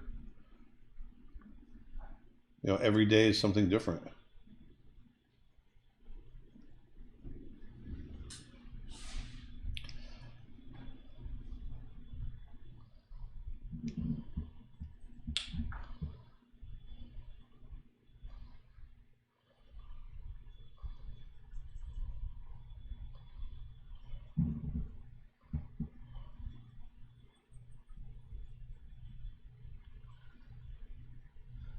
Aaron, Dustin, Nick, were there any nasty bugs you encountered, and did you all make sure you got your shots? No, there weren't really any bugs that were that bad. Nick, I think you got a few mosquitoes, didn't you? I mean, I thought so. I got a couple. It could have been like no-see-ums or something like that. I wasn't really. We slept with mosquito nets every night on our beds, but never really had any mosquitoes. Yeah, I I mean, never got attacked or anything. this particular area, there really aren't. Jorge will tell you there aren't any mosquitoes there. He's been there for 13 years, and and insists that there's no malaria. And the first time I went, I brought malaria pills and took them. I haven't taken them in the last several trips. Yeah, the only things that were really annoying as far as bugs go was that one day when we were following the four brothers and we were. Oh my gosh, all the gnats. Yeah. Like I was trying to poke my head out from the top of the rover to shoot down angle because there were so many cars around, and yet I would just get swarmed by gnats. Like my whole arm would just get covered by the time I stick my head out. Yeah. But that was probably the only real nasty bug experience, but that's about it. I'm just creating shadow shapes with this blue overlay. Not in an airport. One thing I do recommend, if you can do it, at the risk of sounding a little snobby, if you can fly at least premium economy or business class, if you can swing that, because the flight is so long, and when you get there, you pretty much hit the ground running. You're on safari right away.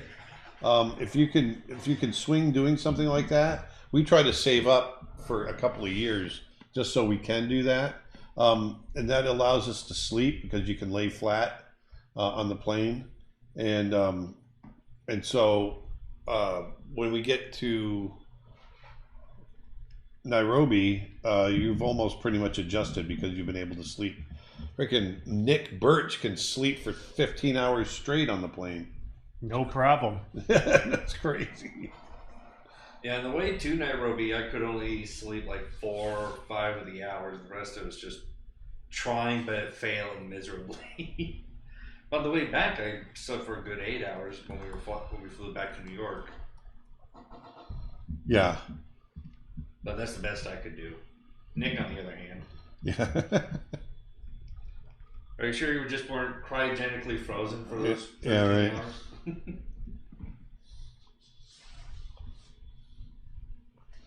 So you can see adding that blue on there gives it a nice shadow feel. And I like doing the blue against the orange because they're playing complements. This is something I do in watercolor as well.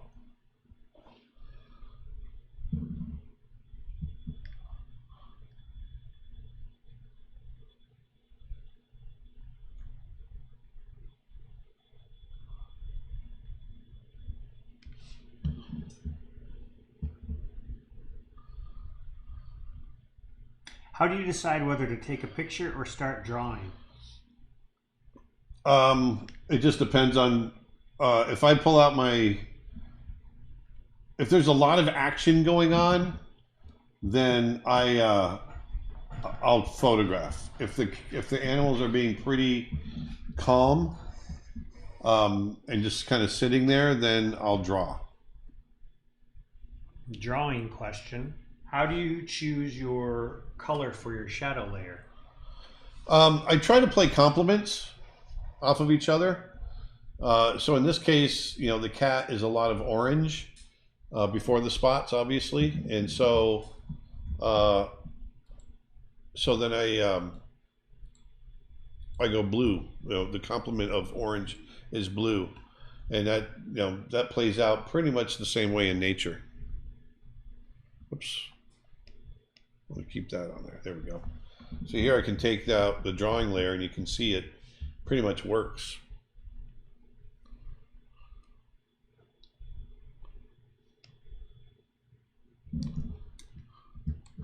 Clean some of this up a little bit.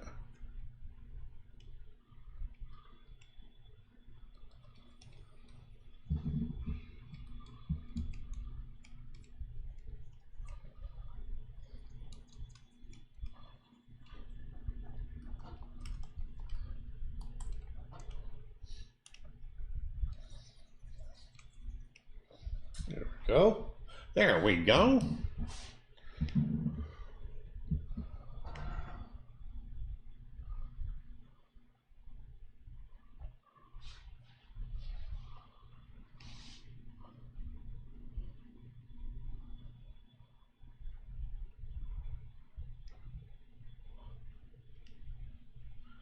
I want to remind people that this weekend is your last chance to get 40% off all of our art and animation lessons at creatureartteacher.com. We're having our back to school sale. It ends, it was originally scheduled to end today, but we extended it through the weekend to give people a little bit more chance to get in on there.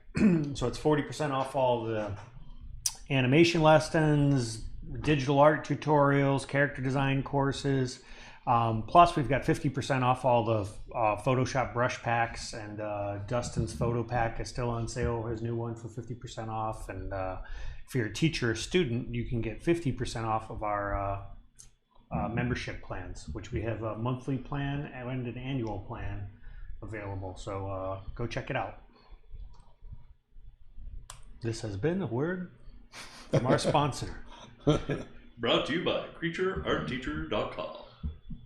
So what I'm doing now is every rosette, that's what the patterns are called on a leopard.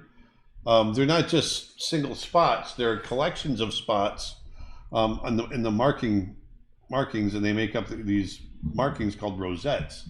And in the center of each rosette is kind of a warmer, darker color fur. And so I'm going to lay this in first, and then I go in and add the black markings. And I'm doing this underneath the shadow layer. So the shadow layer goes right over the top.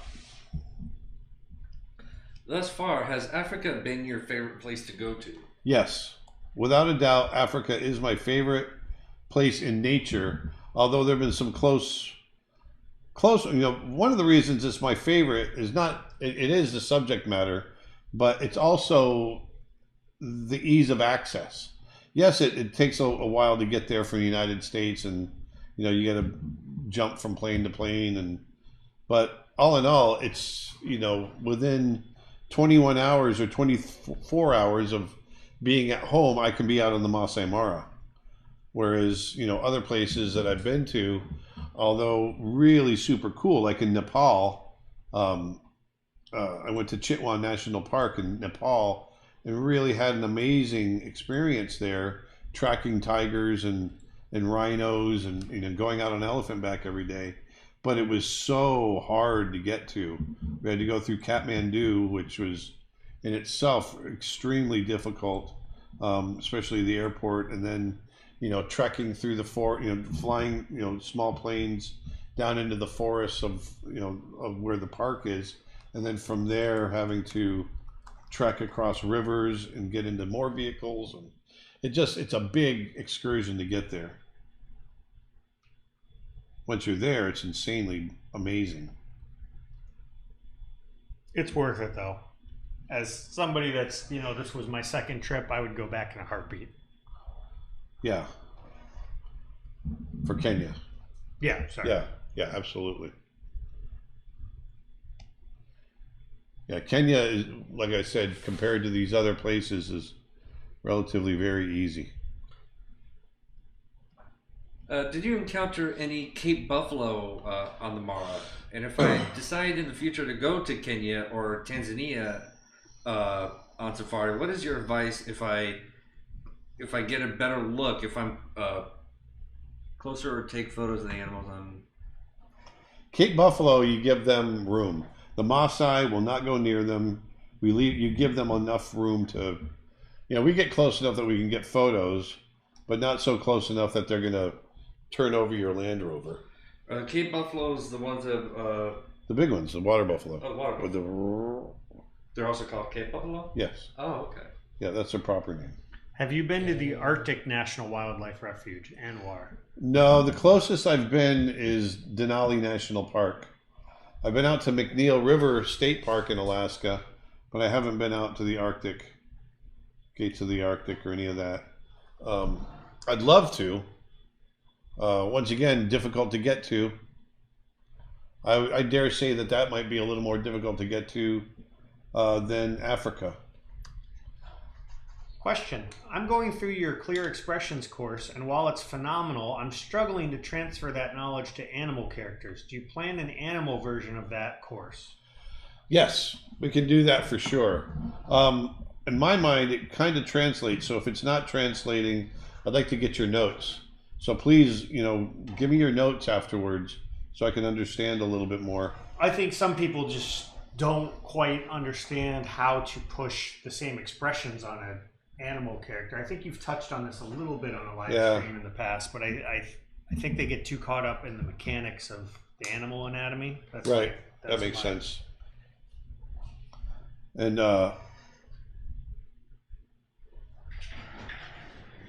because to get expression out of animals, they have to be somewhat similar to what we see as expression. So they've got to be somewhat looking some anthropomorphic. Well, you cheat it, right? I mean, you were just talking about that with the penguins you're doing right now. Yeah, it's the eyes, it's the eyebrows, it's, those types of things that give the expressions that you're looking for. What's your next big destination? Mars, baby, Mars. Mars. We don't have one right now. We really want to get down to the South Pacific.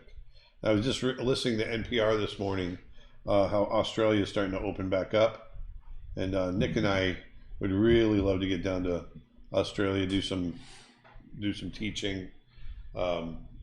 Visit our friends and procreate down in Tasmania. Yeah, visit our friends in Tasmania. What is that? I was speaking Tasmanian devil. Tasmanian devil. Oh, right.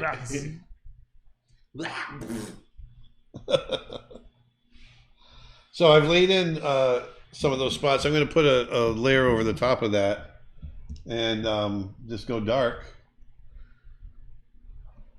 Probably go dark brown first, and then we'll go black on top of that. And just start laying it in. Aaron, Nick, have you guys seriously thought about pitching for a TV series about your art adventures? I honestly think that would be a hit. I'm glad you think so, because yes, we've thought about that. Actually, we've been talking about it for years. Yeah,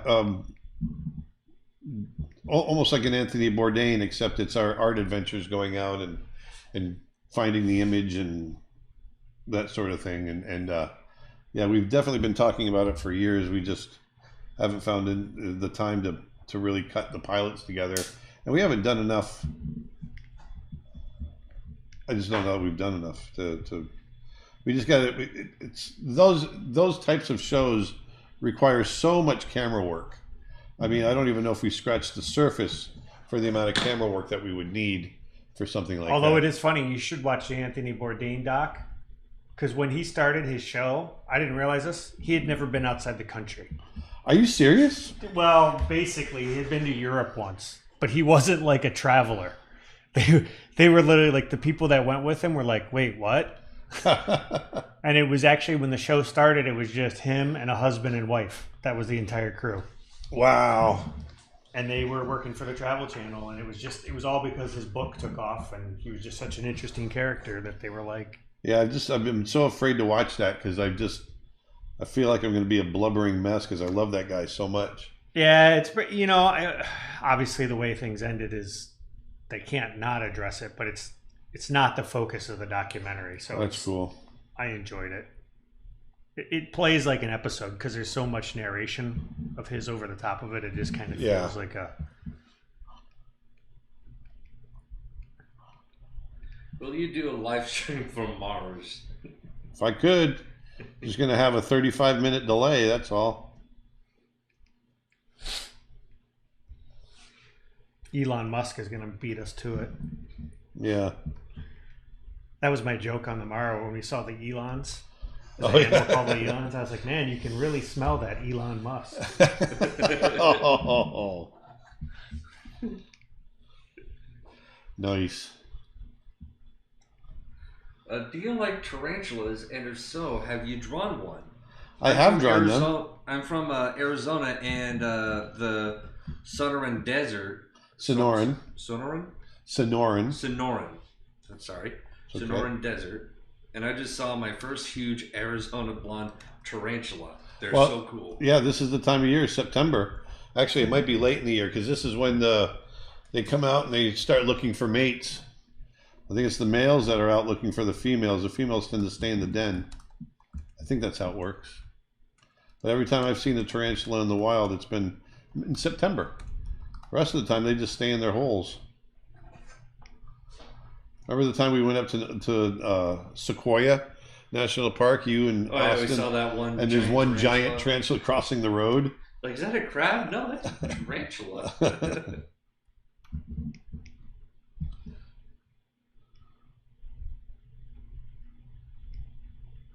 Yeah, that was definitely a heck of a experiencing that tarantula there. Hey, it's Friday.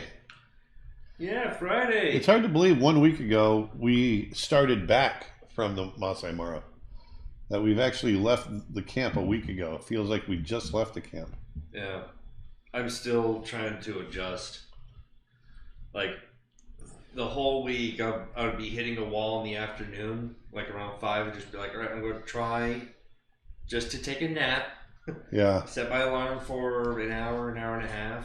So it will go off around 6:30. Yeah. I go take my nap, and I end up waking up at like 2 in the morning. Yeah, it's no bueno. No How way. many frames per second should I use to make smooth animation, and what animation program do you recommend? I use TV Paint, and traditionally we do 24 frames per second. That's the frame rate for film through camera, and I'm pretty sure that's still even in digital. Yeah, it is. Shooting. It's still the standard. Still the standard, yeah. Yeah, I mean, there's definitely some people out there experimenting with 60 frames per second and stuff like that. That to me, it gives it a weird look because we're so used to 24.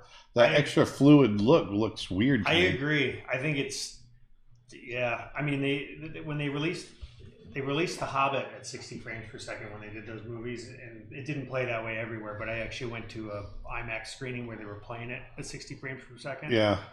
And it looks fake to me. I don't know how to describe it. It's almost like it's underwater. Yeah, it's strange. Like 60 frames per second seems to be great for video games. Like you don't notice it. It doesn't. Yeah. And I think that has something to do with the fact that you're driving the action and interacting with it. Yeah, it could be. But when you're sitting there passively watching something, and I imagine it's different for everybody. It's like, you have your TV on like what I call soap opera mode, and it drives me crazy. And then you're like, what? I don't even see it. So it's The soap opera mode drives me nuts. But for this one, I don't notice it on this TV. yeah. It's Because I normally can't. It was your old soap TV. opera. Your old TV. I haven't. Oh yeah. I don't know if it's on this TV or not, but yeah, it's like, but that's the same thing to me. It's like this weird, hyper smooth frame rate that it does, and Well, it's not only that, but also because of the ultra smooth when it comes to video. Like when you see motion blur, it doesn't turn into regular motion blur. It's like it flickers. Yeah, because it's too fast for the motion blur. Yeah. Meanwhile, in video games at 60 FPS or higher, it's made for that kind of speeds. Meanwhile, these videos are made for like 24. So when you crank it up, no bueno. So anyway, going back to the original question, I try to do everything at 24 frames per second, and I use TV Paint. So all the timing is based off of only being able to get 24 drawings for every second of film. So you gotta work within those parameters and those restrictions. And a lot of people think that might say, well, that's plenty. You would think, but when you start getting into like try animating a bunny rabbit. Let's just say a bunny. Try animating that in real time and make it look natural. You don't have enough frames to work with because their feet move so fast. You should show the reference again because someone just says, "Oh my God! This whole time I thought you were drawing a lioness." Oh. Nope. Nope. You're wrong. No. Oh. Let's go. Peter Hahn is live streaming now too. Peter Hahn. There's our reference. Our reference. Oh. Yours truly. We have to tell him. Doesn't he know this is our time? Yeah, get out of here, Peter. Get out of here, Peter. This is our time.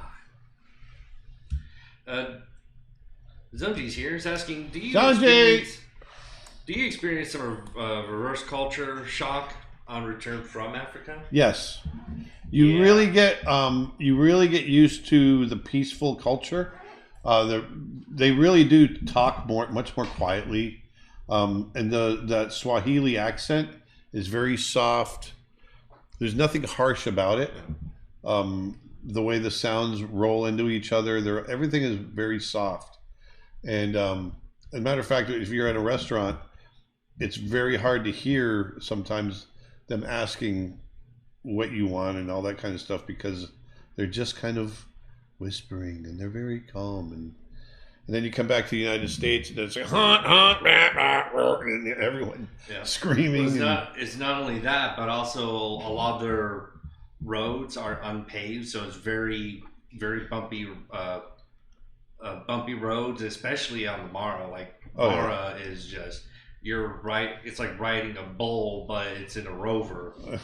And going from that for over a week back to the States and back on the smooth roads, it just felt weird on the first day. Yeah. Truth. And and everything else, and even like seeing the stores, like there's such limited choices of like what to get as far as like we really beverages. Take for granted our choices and whatnot.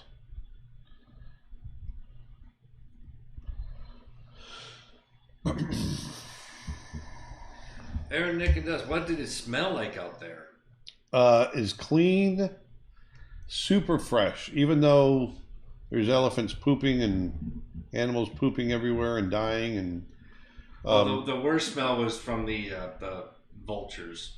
Yeah, but all in all, it's very, very clean and fresh, and the breezes come through and really clean everything out. Mm-hmm. And it's just, there's no pollution. That was the really nice thing about Africa, was those nice breezes during the sunny days, because that breeze was so good.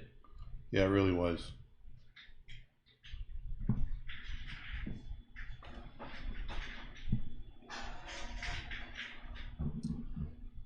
Did everybody ask the doing another live stream question? What's that?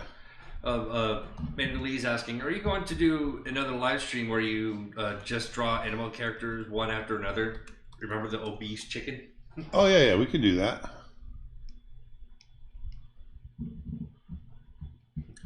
Have you ever gotten a nasty sunburn from being on the Mara? Yes. I did. I got my whole forehead peeled off. My left arm got it worse and is currently peeling. Yeah. Yeah. Yeah. See all this? See how much I'm peeling? Yeah.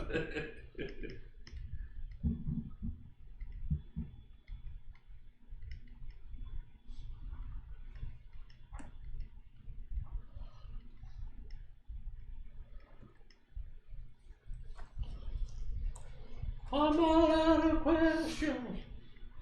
So I'm without you. There we go. You got anything, Nick? Maybe. What'd you say? Maybe. That's, Maybe. I'll let you know. Sometimes I just like to watch the drawing. Yeah, I'm trying to get all those spots in, because I want to get to the next phase. How was the food? Food's great. You know, the camp. First of all, the cook, I think he made bread every day, and so we would get these rolls at dinner time that were the size of your foot, and then they'd come by and give you another roll. It was like, and the second roll is like a third of the size of the bigger roll. Here's one from Lauren on YouTube, question/comment. Hey everyone, I've been a long time watcher and I wanted to say thank you from the bottom of my heart for doing what you've been doing. I've been drawing alongside with you all in the background for years and it means more to me than I can express that you're always here putting beauty back in the world. I've been working on a big series of wildlife sticker packs and I want to donate part of the profit to a trustworthy environmental groups that do genuine direct good in the world. My question is, do you have any great organizations that you trust to be responsible with funds that you would recommend or input on things that you should look for when choosing an organization? Many, many thanks, Laura.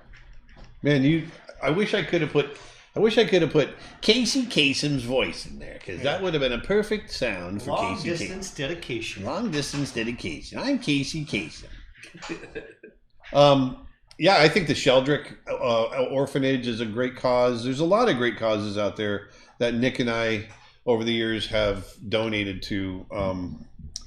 I don't know if you're based in the U.S. or not, but any 501c3 organization in the U.S., they actually have to publish. There's a central place you can go, and the name of it escapes me, but you can see how much of every dollar goes to the cause versus administration fees and stuff like that. That's a requirement in the U.S. So do your research on that. If they're outside the U.S., it's hard to say. I mean, we've donated to National Geographic's Big Cats thing over the years. We feel pretty comfortable with them. Last year we did a big live stream for Australian Wires.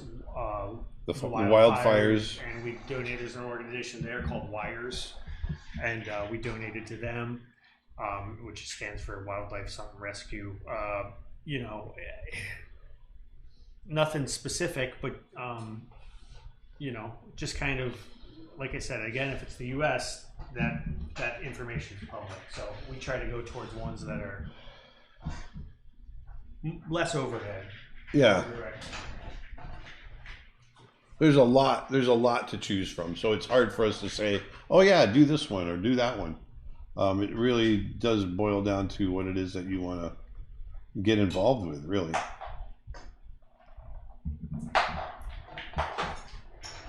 Do we have any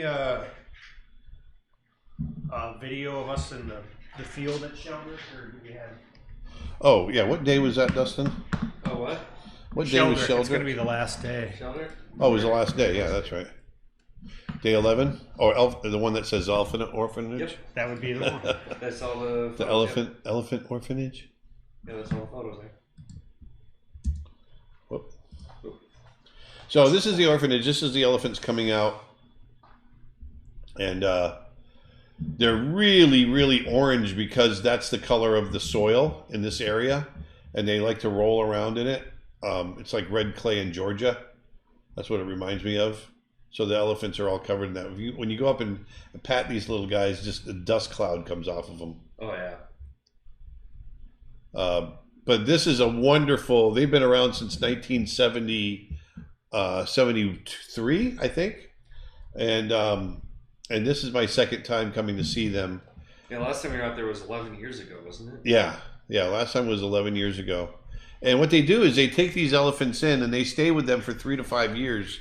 And a lot of times they're very traumatic. They've gone through a lot of trauma. They've lost their mother. They're very much like humans in their emotional. It's actually longer than that. It was 3 years they stay at Sheldrick. And that's what I'm saying. Another 5 years out in the wild. It's 3 to 5 years at Sheldrick. And then they take them out to Savo. And there it's another 3 to 5 years for them to get acclimated with another herd. So, but they're very curious. They're like puppies and little kids. And I always equate them to playing with 500-pound puppies because that's what it feels like. And they, especially when this group this time around wasn't as rambunctious as the first time I was there. When the first time I was there, they were really wanting to play and pushing me around and getting underneath me and all that kind of stuff. Well, it's actually an interesting question real quick from Billy Jean. Is that why the elephants in Tarzan were red? Because of the... It could be, yeah. Yeah, it could be, for sure. I got mask beard. But you can see all the clumps of clay stuck to them, and they're so cute. They just want to play and explore and play with your face. The shot with Yeah, all the dust. you can see the dust. Look at him smiling. You're looking up and smiling. They were so adorable.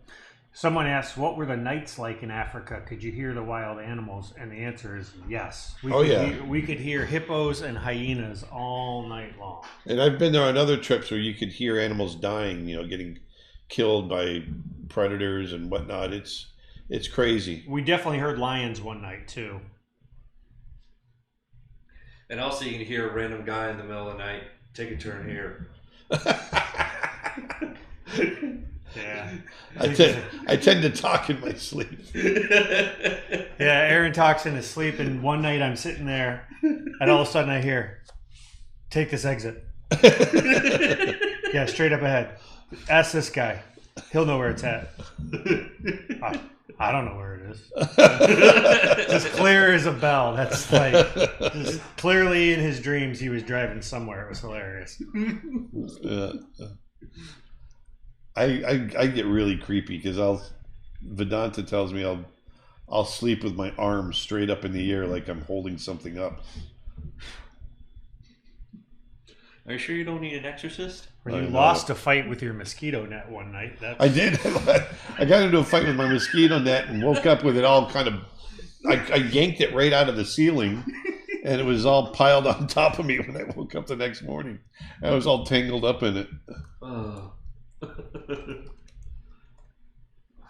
Like Kramer in my sleep. Oh, that was great. Good times. Yeah, they were.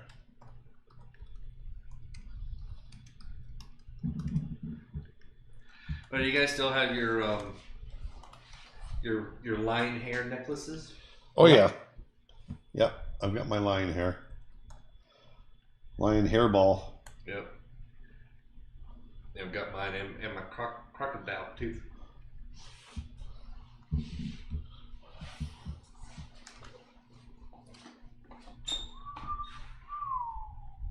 Maasai sword. The Maasai blade. Maasai blade right here.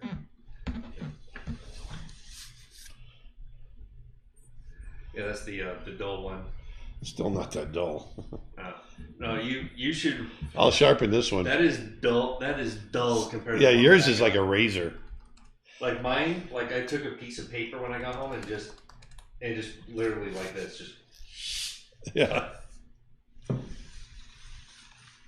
Like I'm showing this too. My crocodile. Yeah. That was gifted to me by Jorge. That's a crocodile tooth right there. That Jorge, the head of the camp, the owner of the camp, and it's wrapped in crocodile hide. That's what Dustin got from him. As a birthday gift, it was and my birthday was fantastic. There was somebody who was asking about how my birthday was, and it was great. And the Maasai, some of the Maasai members, as well as the cooks, came out and did a little dance and song around the table with these amazing cakes. Yeah, it was made from scratch. Yeah. And after they sing that, we blow out the candles, and they sing "Kata kata kata." I got the cake. Cut the I cake. cut the cake. Diddle-diddle-diddle-diddle-diddle-diddle. Actually, I think that's pick up the pieces. I don't think that's cut the cake. But yeah, it was, and the cake was so good.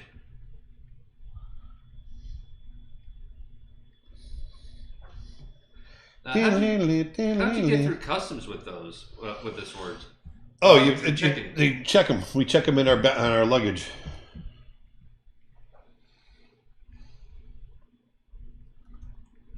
Did anyone stand in anything unpleasant?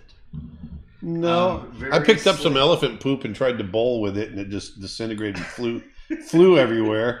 Oh, yeah, the I hit dry Amber. elephant. I think I hit Amber in the back with elephant poop. I think it was like the back of her foot or something. But no, like I mean, the worst thing was just stepping in mud on the trails during when it was raining.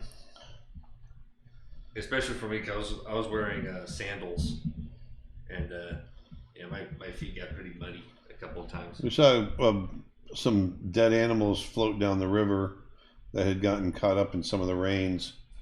A dead hippo came floating down at one point. Yeah. It looked like E.T. when he was sick. Yeah. All white. Which brought up the story of your brother. Yeah. You did tell that story. My brother lives on the Erie Canal in upstate New York, and one day him and his friends were bridge jumping into the canal from an overpass, basically, and his two buddies go and jump in, and then my brother goes, and right as he's jumping In midair, a bloated dead cow comes floating down, and he timed it just so that he went through the cow, like straight through it, like entered one side of the cow, went and came out the other side completely clean, because it just He Yeah. went through the water. Crazy. That's so freaking crazy.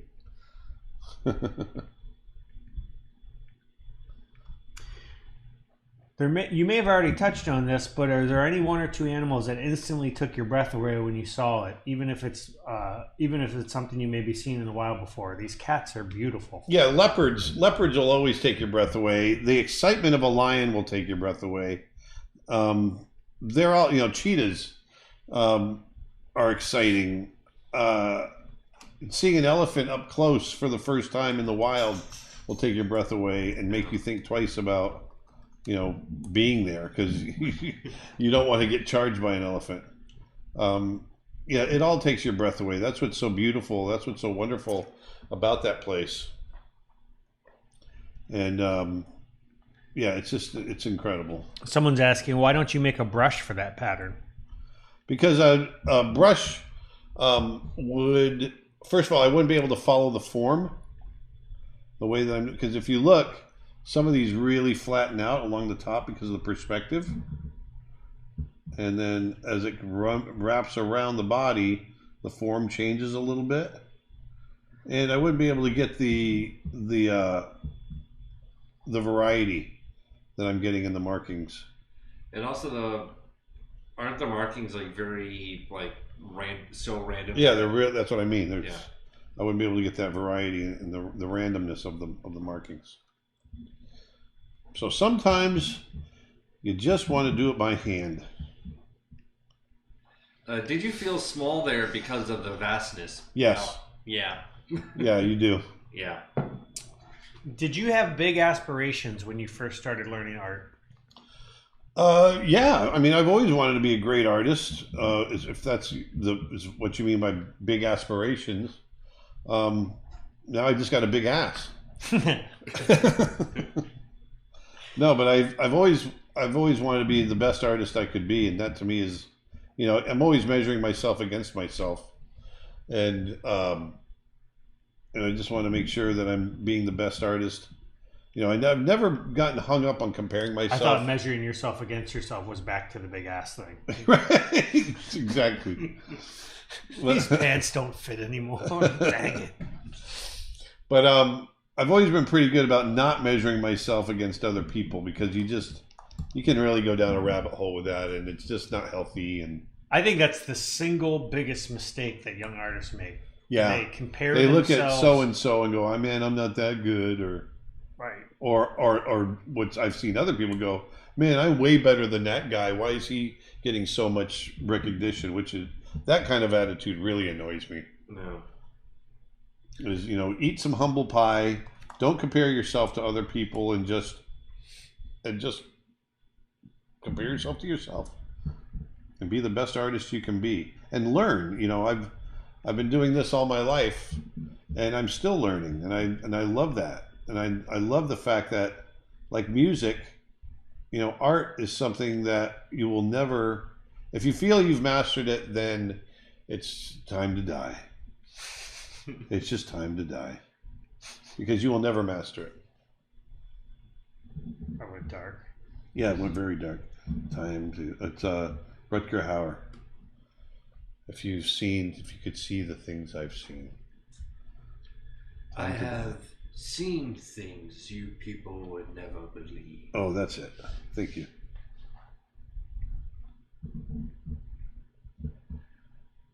All those memories will be lost in time, like tears in the rain. Oh, wow. Nice, Dustin. Nice.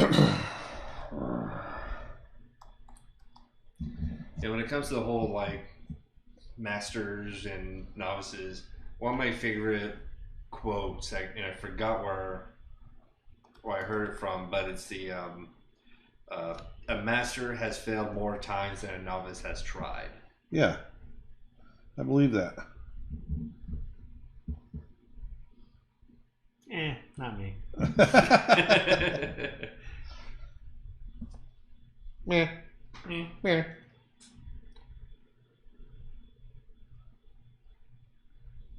Guys, did any of you get the feeling a predator was seriously looking at you in particular for lunch? No. I never had the thought of any of the predators looking at me for lunch, but I have noticed them like looking towards me just in more of a like just something to look at, or more of like a curiosity sort of thing, not necessarily like, oh, I'm gonna eat you. Oh, you're so naive. Huh? They were looking to eat you. If you had gotten out of the truck, you instantly would have been prey. Oh, I'm sure. But That's why I kept inside. We stopped every day. We stopped somewhere on the Mara to have lunch, and the Maasai would scout the area to make sure it was clear of predators. But we all took bathroom breaks, and so we'd kind of make our way out into the woods to go relieve ourselves. And yeah, you take a look around. Oh, well, there's for sure the time with the leopard, when we had lunch with the leopard and the leopard had made that kill. Oh my gosh, we were yeah. only like 100 feet away. Yeah, we're only like 100 feet away from where the leopard made the kill, and the Maasai are like, okay, it's a good place to get out and have lunch and yada yada Yeah, yada. we're just like, what? Meanwhile, we circle back around to where the leopard's supposed to be. The leopard's gone. They're like, oh, he's over there. They totally lost track of where that leopard was. No, it totally tracked us, saw where we were, and decided it didn't want to be around us because we were out of the vehicle. Yeah, that was an interesting experience. Did you see many insects there? Oh yeah. Oh yeah. Oh yeah, sure. Oh yeah, sure. Actually, I remember a few times having some fun interactions with little jumping spiders, and Manny had a really interesting. Manny posted it today. Yeah. His little. If you go to Manny Carrasco's page, That's when we were at lunch. Yeah, that was the day when. Yeah, when he and I stayed behind and painted, he videotaped a little jumping spider on his hand catch a fly. On his hand. Yeah, it was on safari. His hand was his own safari. Did your guides have guns? No. They have swords. Actually, they all carry one of these. Yeah. All the Maasai carry one of these. That's a Maasai approved blade. Maasai issued, I should say. No, the only people with guns are the police and the military. No one else has guns out there. Or poachers. Or poachers, yeah. There's really not too much. I don't know that there's much poaching at all in the Masai Mara. I don't think they have much of a problem with it. Is it the wildlands that's further north of Masai Mara? Yeah, Samburu's had some problems, but down in Tanzania they tend to get a fair amount of poaching, and the poor elephants there, they remember it. So if you go to Tanzania, like I've been to Tarangire National Park, those elephants remember humans, and they don't like you, and they charged us because if we got too close. We're in Kenya, you can pull right up to them, and you're like a tree on the landscape. They don't care that you're there. But man, in Tanzania, if you get anywhere near them, they charge you. They want to kill you. Someone is asking, what's the spear in the corner? You can see it in the shot. I just realized this is from our last trip. Oh yeah, that's one of the Maasai. It's a Maasai spear. Lion killing spear. They don't kill the lions anymore. Well, they try not to. But now it's but it's for protection.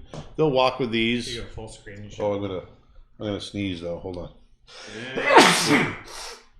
Excuse me. But yeah. So that here it pokes on one end. You can stab with this end, and then you've got the killing blade on this end as well.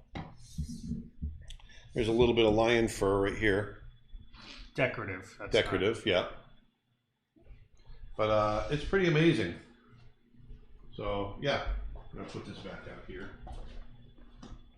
Do you have any views on tracing? Tracing. Oh, sorry. Depends on what you're doing it for. Realize you're out of the room. It depends on what you're doing it for. You know, tracing. It's I think you can learn things by tracing. I wouldn't make it a habit all the time because you're not going to be able to learn, you know, to draw freehand. I love every time I hear about tracing, I think of Mallrats. That scene in, with Kevin Smith when they're like, he goes to the guy that does the inking. It's just tracing. He's like, so you're a tracer? He's like, no, I provide vibrance to the line. I go over his pencil, so you trace. Yeah. Well, we always had that debate in animation too. The cleanup artists going over the animators. Now, some of the animators would draw, I mean, just could not draw, and the cleanup artists did magic. And then other times, yeah, you're pretty much just tracing right over the lines. Have you had a chance to check out Disney's Star Wars Visions? No. I haven't yet, but I actually kind of forgot that it was out by now, so I'm definitely going to see those after this when I get back home. I'll knock that back a little bit. There, so we got, wow, what are we, oh, we're like 2.5 hours into it, aren't we? 3:15. I'll probably call this pretty quick, and I'll post the finish later. Our main idea today was just to show you guys a little snippet, just a little piece of what it was that we did out there. I'm going to hit multiply again. I want to do another. There we go. I'm going to go a little grayer with it this time.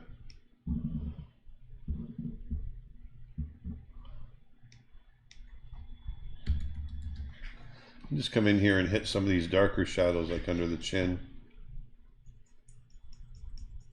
Would you be open to making a course on how to animate special effects like fire, wind, water, etc.? Yes, really matter of fact, we have that in the works. We have some plans for that.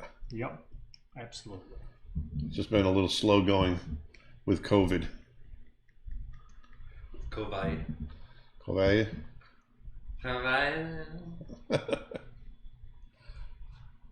Which it sounds like that's the excuse for everything, but the reality is it really is. Well, in our case, it just you couldn't travel to the teacher that you wanted, wanted to get the course done, and it just I'm sure like everybody, has been affected by it. But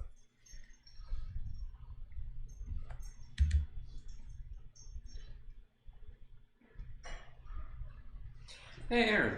Hey, what? Hey. Do you think an animated movie about a cheetah family would be cool? I think they need more exposure. Sure. Just come up with a great story. I think you can make a great movie about a doorknob. You just got to come up with the story. Come up with the angle. Hello. I'm a doorknob. I open things. I open this door.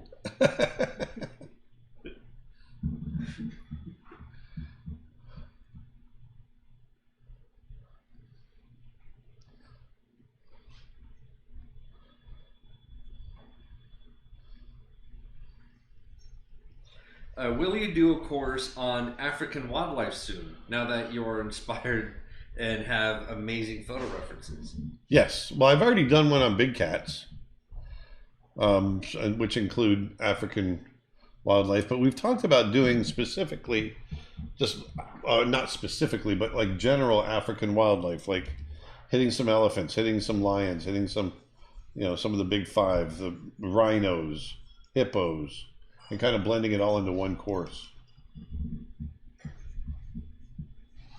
Which I like that idea. Yeah. Yeah.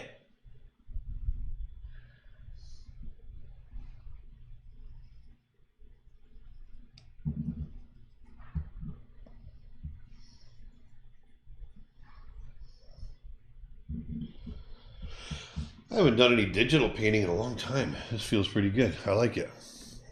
You like it? You like it a lot? I like it. Could really see you getting into this. Well, it will be a good one. I'm going to finish this later on tonight. I'm going to work on it. It's going to be my rocking and rolling Friday night. Rocking and rolling. I made the background blue because I wanted it to be a compliment, but I want to, because these animals blend in so well with their background. I want this. Someone, because I was on camera, said, "Hi, Nick, the masked man," which made me think I need to get a pixelated mask, like of my own face, but just pixelated, so I can... Yeah. Have you drawn any of the smaller exotic cats, like ocelots or... I'm going to butcher this.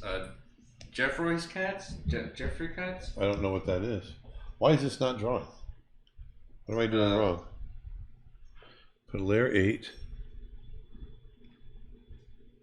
Oh, because I did the wrong color. I was coloring the same color as the background. But have you ever drawn any of the smaller exotic cats? Ocelot, yeah. Serval. Serval. Survival. And we did see a serval, just I don't know if I got good enough shots of them. I haven't gone through that phase yet.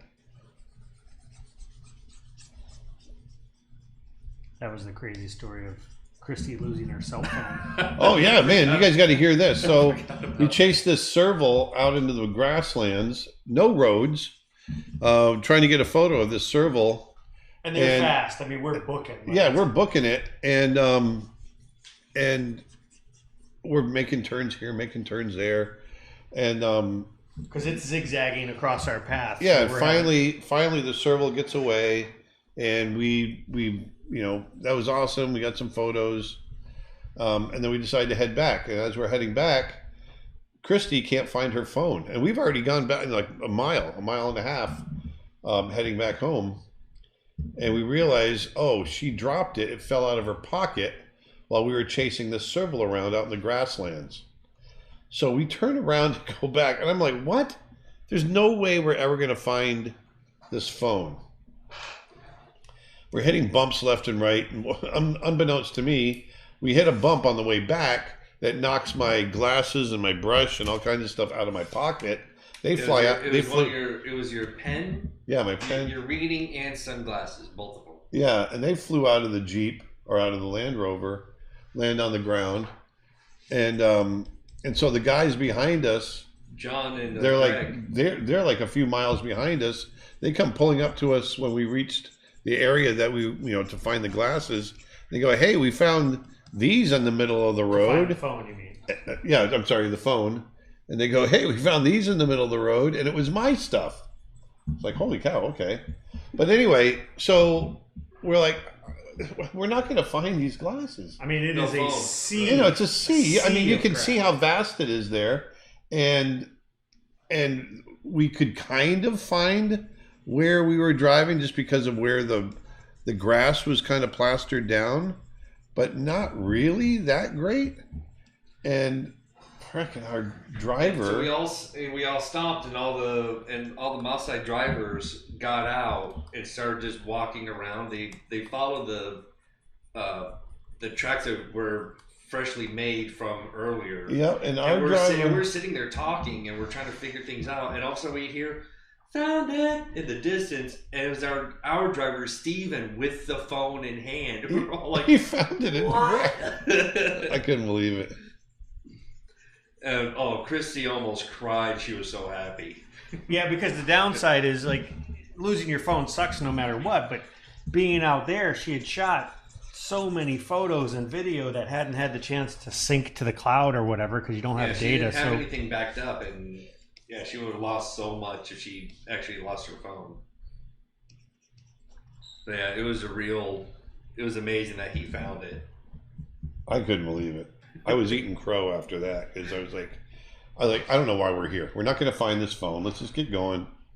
You're so negative. I was being such an idiot. Sure enough. Aaron, I'm looking forward to your new animation course. Is it locomotion? Nope. It's a secret. It's a secret.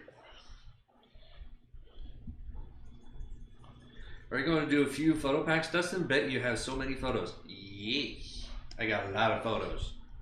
And currently almost done editing them all.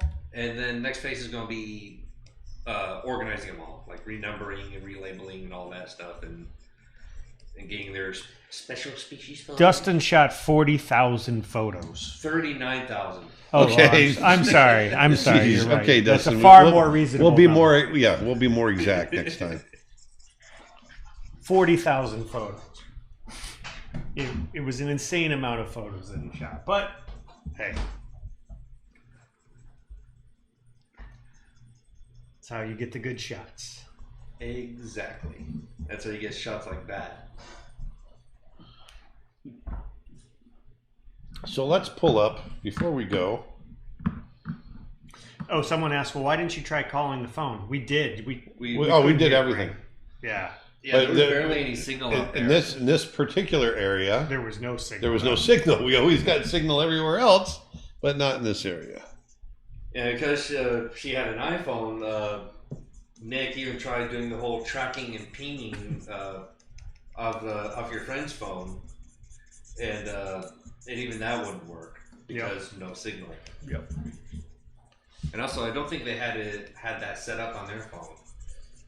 I think they had all the trackers off.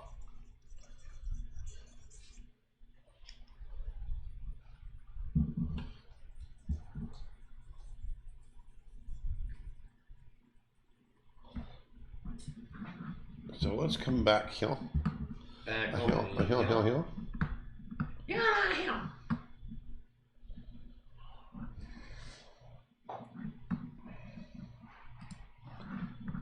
What day was that sunset? I believe it's the next day. Okay, Which was what's day the 5. next day? Tell me what day it is. Which ones are we showing? Try day 6.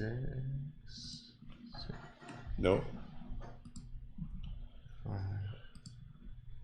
It's gotta be this one. No. Oh, that's that. Day 4. No. You'll see it. we- You'll see it in the thumbnail. Day 8. Try day 8. Because I think that's when we saw the brothers walking.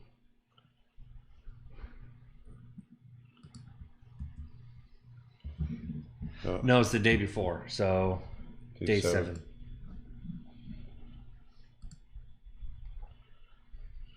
There it is. See, Haha. I told you could see it. Yeah. Even in that. Look at this. This is Dustin's award-winning photo. Look at that photo. Tell me you wouldn't kill to get a photo like that. That's right out of Lion King. The way we got this photo was we saw the sun setting. We saw there's 3 lion brothers walking next to each other along this ridge. Full screen that one. So Oh, you can yeah. black. Yeah, let me just open that up. And we actually went past them, and so they weren't lining up with the sun.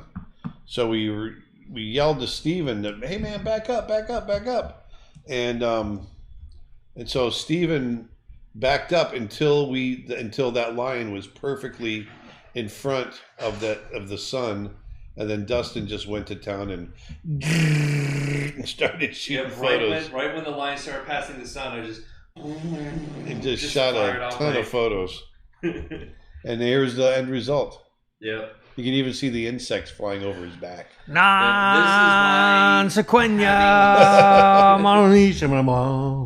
is in my opinion is why having a camera with such a high shutter speed, or not shutter speed, but high frame rate, can be very important. So you can get shots like this. Yeah, this is getting framed and hanging up in my office. This is definitely a keeper. Yeah, I'm definitely going to print my own version of that. Yep. So, I'm going to make a bedspread out of it. That's a great idea. Yeah. I'd make a nice twin bedspread. Mm-hmm. So there you go. So this is, I'm so impressed with this photo. Oh, thank you. And it just really made the trip. Everything about it was just great. It was the three brothers went after some not wildebeest, but Cape buffalo. Yeah, early if you go up on the photos, you can see another photo that I got of that same one of those lines going up against the wildebeest. Look at all the insects. This is when we were being mobbed by the insects. Look at them all there. Yeah, it's the same day. There they are. So this is before the sun went down. It was like 15 minutes, maybe even 10 minutes before we got the sunset shot. But they were wanting to get that Cape water buffalo. But I love this shot because you can just see how this young lion is wanting to go up against that. Yeah. Beast. Great lighting on that one there too. Yeah, that rim light. Yeah.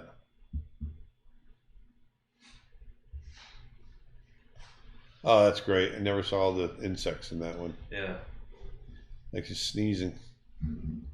Sneezing from getting all the bugs in his nose. Look at that. Tell me that's not If you zoom in on that, gorgeous. if you zoom in on the eye, you can actually see our rovers in the eye. Wow. That was shot at 50 ISO with my short lens. Let's see. So yeah, so this cat was probably 30 feet away. At least.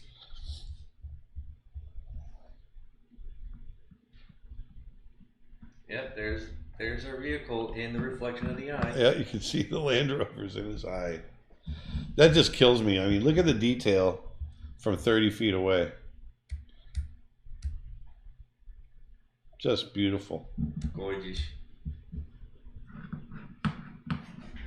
Where I want to be. Will the cheetahs be part of your reference pack? Yes. Yes. Oh, look at the lighting on that. Yeah. Where are you going? Look at that. Nice stock. Stalking posture. Where I want to be. That's a great photo. I never saw that one. Oh, he's missing a bottom canine. And missing a top canine. Look at that. He's missing a top right and bottom left. That's crazy. Yeah, I think that's the mother. No, that looks like one of the young ones. Yeah, it's definitely one of Yeah, them. it's one of that's one of the adolescent males. That's crazy, missing those teeth like that. Never noticed that when we were there.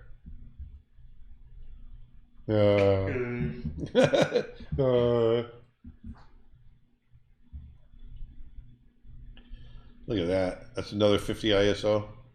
I don't think it's 50 ISO, but it's definitely a super close-up shot. In fact, that shot was not even cropped at all.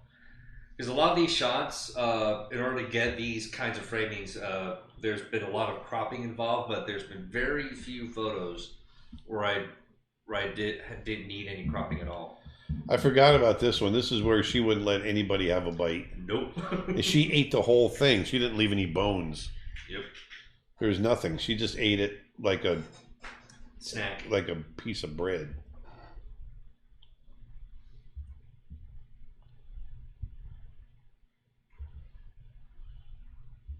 Amazing. Even I'm looking at this going, man, was I there? I love this. You got to pinch yourself because it's just you got to go, folks. You got to go. If you're at all interested in animal art and wanting to see Someone's Nope. asking again. I'm sorry. That's all right. Go ahead. No, just asking again what camera you use, Dustin. I use the Sony A1 or Alpha 1, and the lens I was using mostly is the 200 to 600 millimeter lens. And Dad was using the A9 Mark II with my 70 to 200. And I'm saying that because there's actually been a couple of moments where I was borrowing the A9 when Dad wasn't there. And so I was able to go back and forth between the two. This is Jorge. This is the guy that runs the camp Yep, where the we one with stayed. that sleeveless shirt. Yeah, he's a buff little guy. Tickets to the gun show. Yeah, but he's a documentary filmmaker, so he'd go out every day and shoot while we were out doing our safari, and then we'd meet up in the evening and share stories. Do you recommend drawing with a grease pencil or China marker? I've seen a lot of Disney people using them. I use them all the time. I love them. Part of that's because they show up good on camera, though, right? They really do. Yeah. And the biggest part for me is they feel good when you draw with them. They've got a really nice feel. Excuse me. So the next day after that was when all the feeding with the four brothers happened. Oh yeah, As ostrich. well as the migration. Yeah. Yeah, pretty graphic. Viewer discretion advised. That's one of the moments when we... Yeah, the river crossing was pretty tough sometimes. Yeah. These are the guys you don't want to mess with. They cause quite a few deaths every year. Can you Cape not see Waterbow. the muscles? Yeah, of the things? they are They're- amazing. There's that monitor again, water monitor. Yep. But pretty insane stuff. Yeah, I love the framing I got with the zebra in there. Oh yeah. So this is just a taste of the 39,000 photos that Join us Dustin for our shot. 37-part series where we review all of these photos on future live streams. Yeah, I think at this point, I've gotten roughly a good solid 500-600 ish. Yeah. Well, the goal coming out of this was I wanted to have enough reference and source material to last at least a couple more years, because I don't think we're going to go back next year. I think it's going to be, if we go back again, it's going to be at least 2 years from now. Yeah. Because next year we want to do some other stuff. So I want something that's going to last at least 2 years, and I think we really nailed it. Might be doing another castle trip. Yes, we might do Peckforton Castle again. That would be amazing. Look at that. Look at Not invited, Dustin. Dang it! You stole my joke, Fernando. You beat me to it. I love that shot. That's gross. Where are you going? Look at that. Look at those marabou storks. I almost said Malibu storks. Malibu. Marabou storks. Like, oh my gosh. That's a Malibu story. Yeah, there's I the love shot. that shot. That's a painting right there. Yeah, I got a few more. Pull the cheetah in closer, overlap him with some of the vultures, and there's your painting. Yeah. I think I'm gonna paint that. I think I'm gonna paint that painting. I love that, him looking over his shoulder Just seeing as he's walking away. his food go away. Look at them. Scavengers. Scavengers. Scavengers. Anyway, That's the last of those. there we go. So it was an amazing trip. I'm going to keep working on this guy. Definitely my best and favorite trip so far. Ever. Ever. So Can't wait to go again. I hope you guys enjoyed it. I'm going to finish this up tonight. I'll post it on social media either tonight or tomorrow. But, this was just using some of that reference, sitting down, sketching, and laying down local color, and then putting a blend mode set to multiply over the top of that so I could do the shadow shapes. For those people that don't follow us, because some people tune in, this is their first time ever watching us. Everything's Aaron Blaze Art. So if you look on Instagram, Aaron Blaze Art, Twitter, Aaron Blaze Art, YouTube, Aaron Blaze Art, and Facebook as well. Exactly. So do it. So happy Friday, you guys. I hope you guys have a great weekend. Have a safe weekend.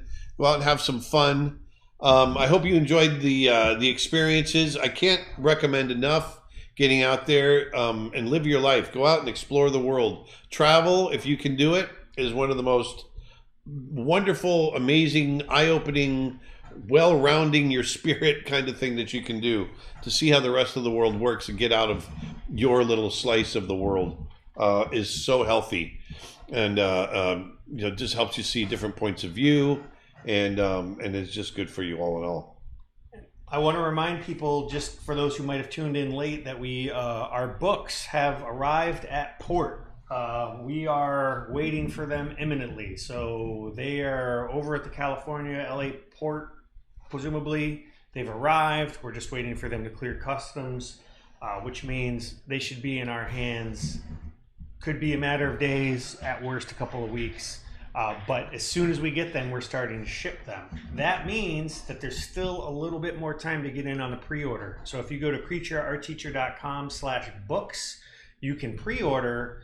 And if you do that, you are guaranteed a signed copy. So just want to remind people of that. And we've got a 40% off sale on the website going on. All of our art lessons, animation tutorials, Photoshop brushes, memberships, everything on sale. So check it out, creatureartteacher.com. There it is. So once again, I hope you guys have a great weekend. Go on out there and put some beauty back into the world. Remember, we're artists and it's our job. Go out and force somebody to see the world in a new way. Bring some light into somebody's life. So I will talk to you guys next Friday. Until then, have a great week. Have a great weekend, and I'll talk to you later. Bye-bye. Later. Bye.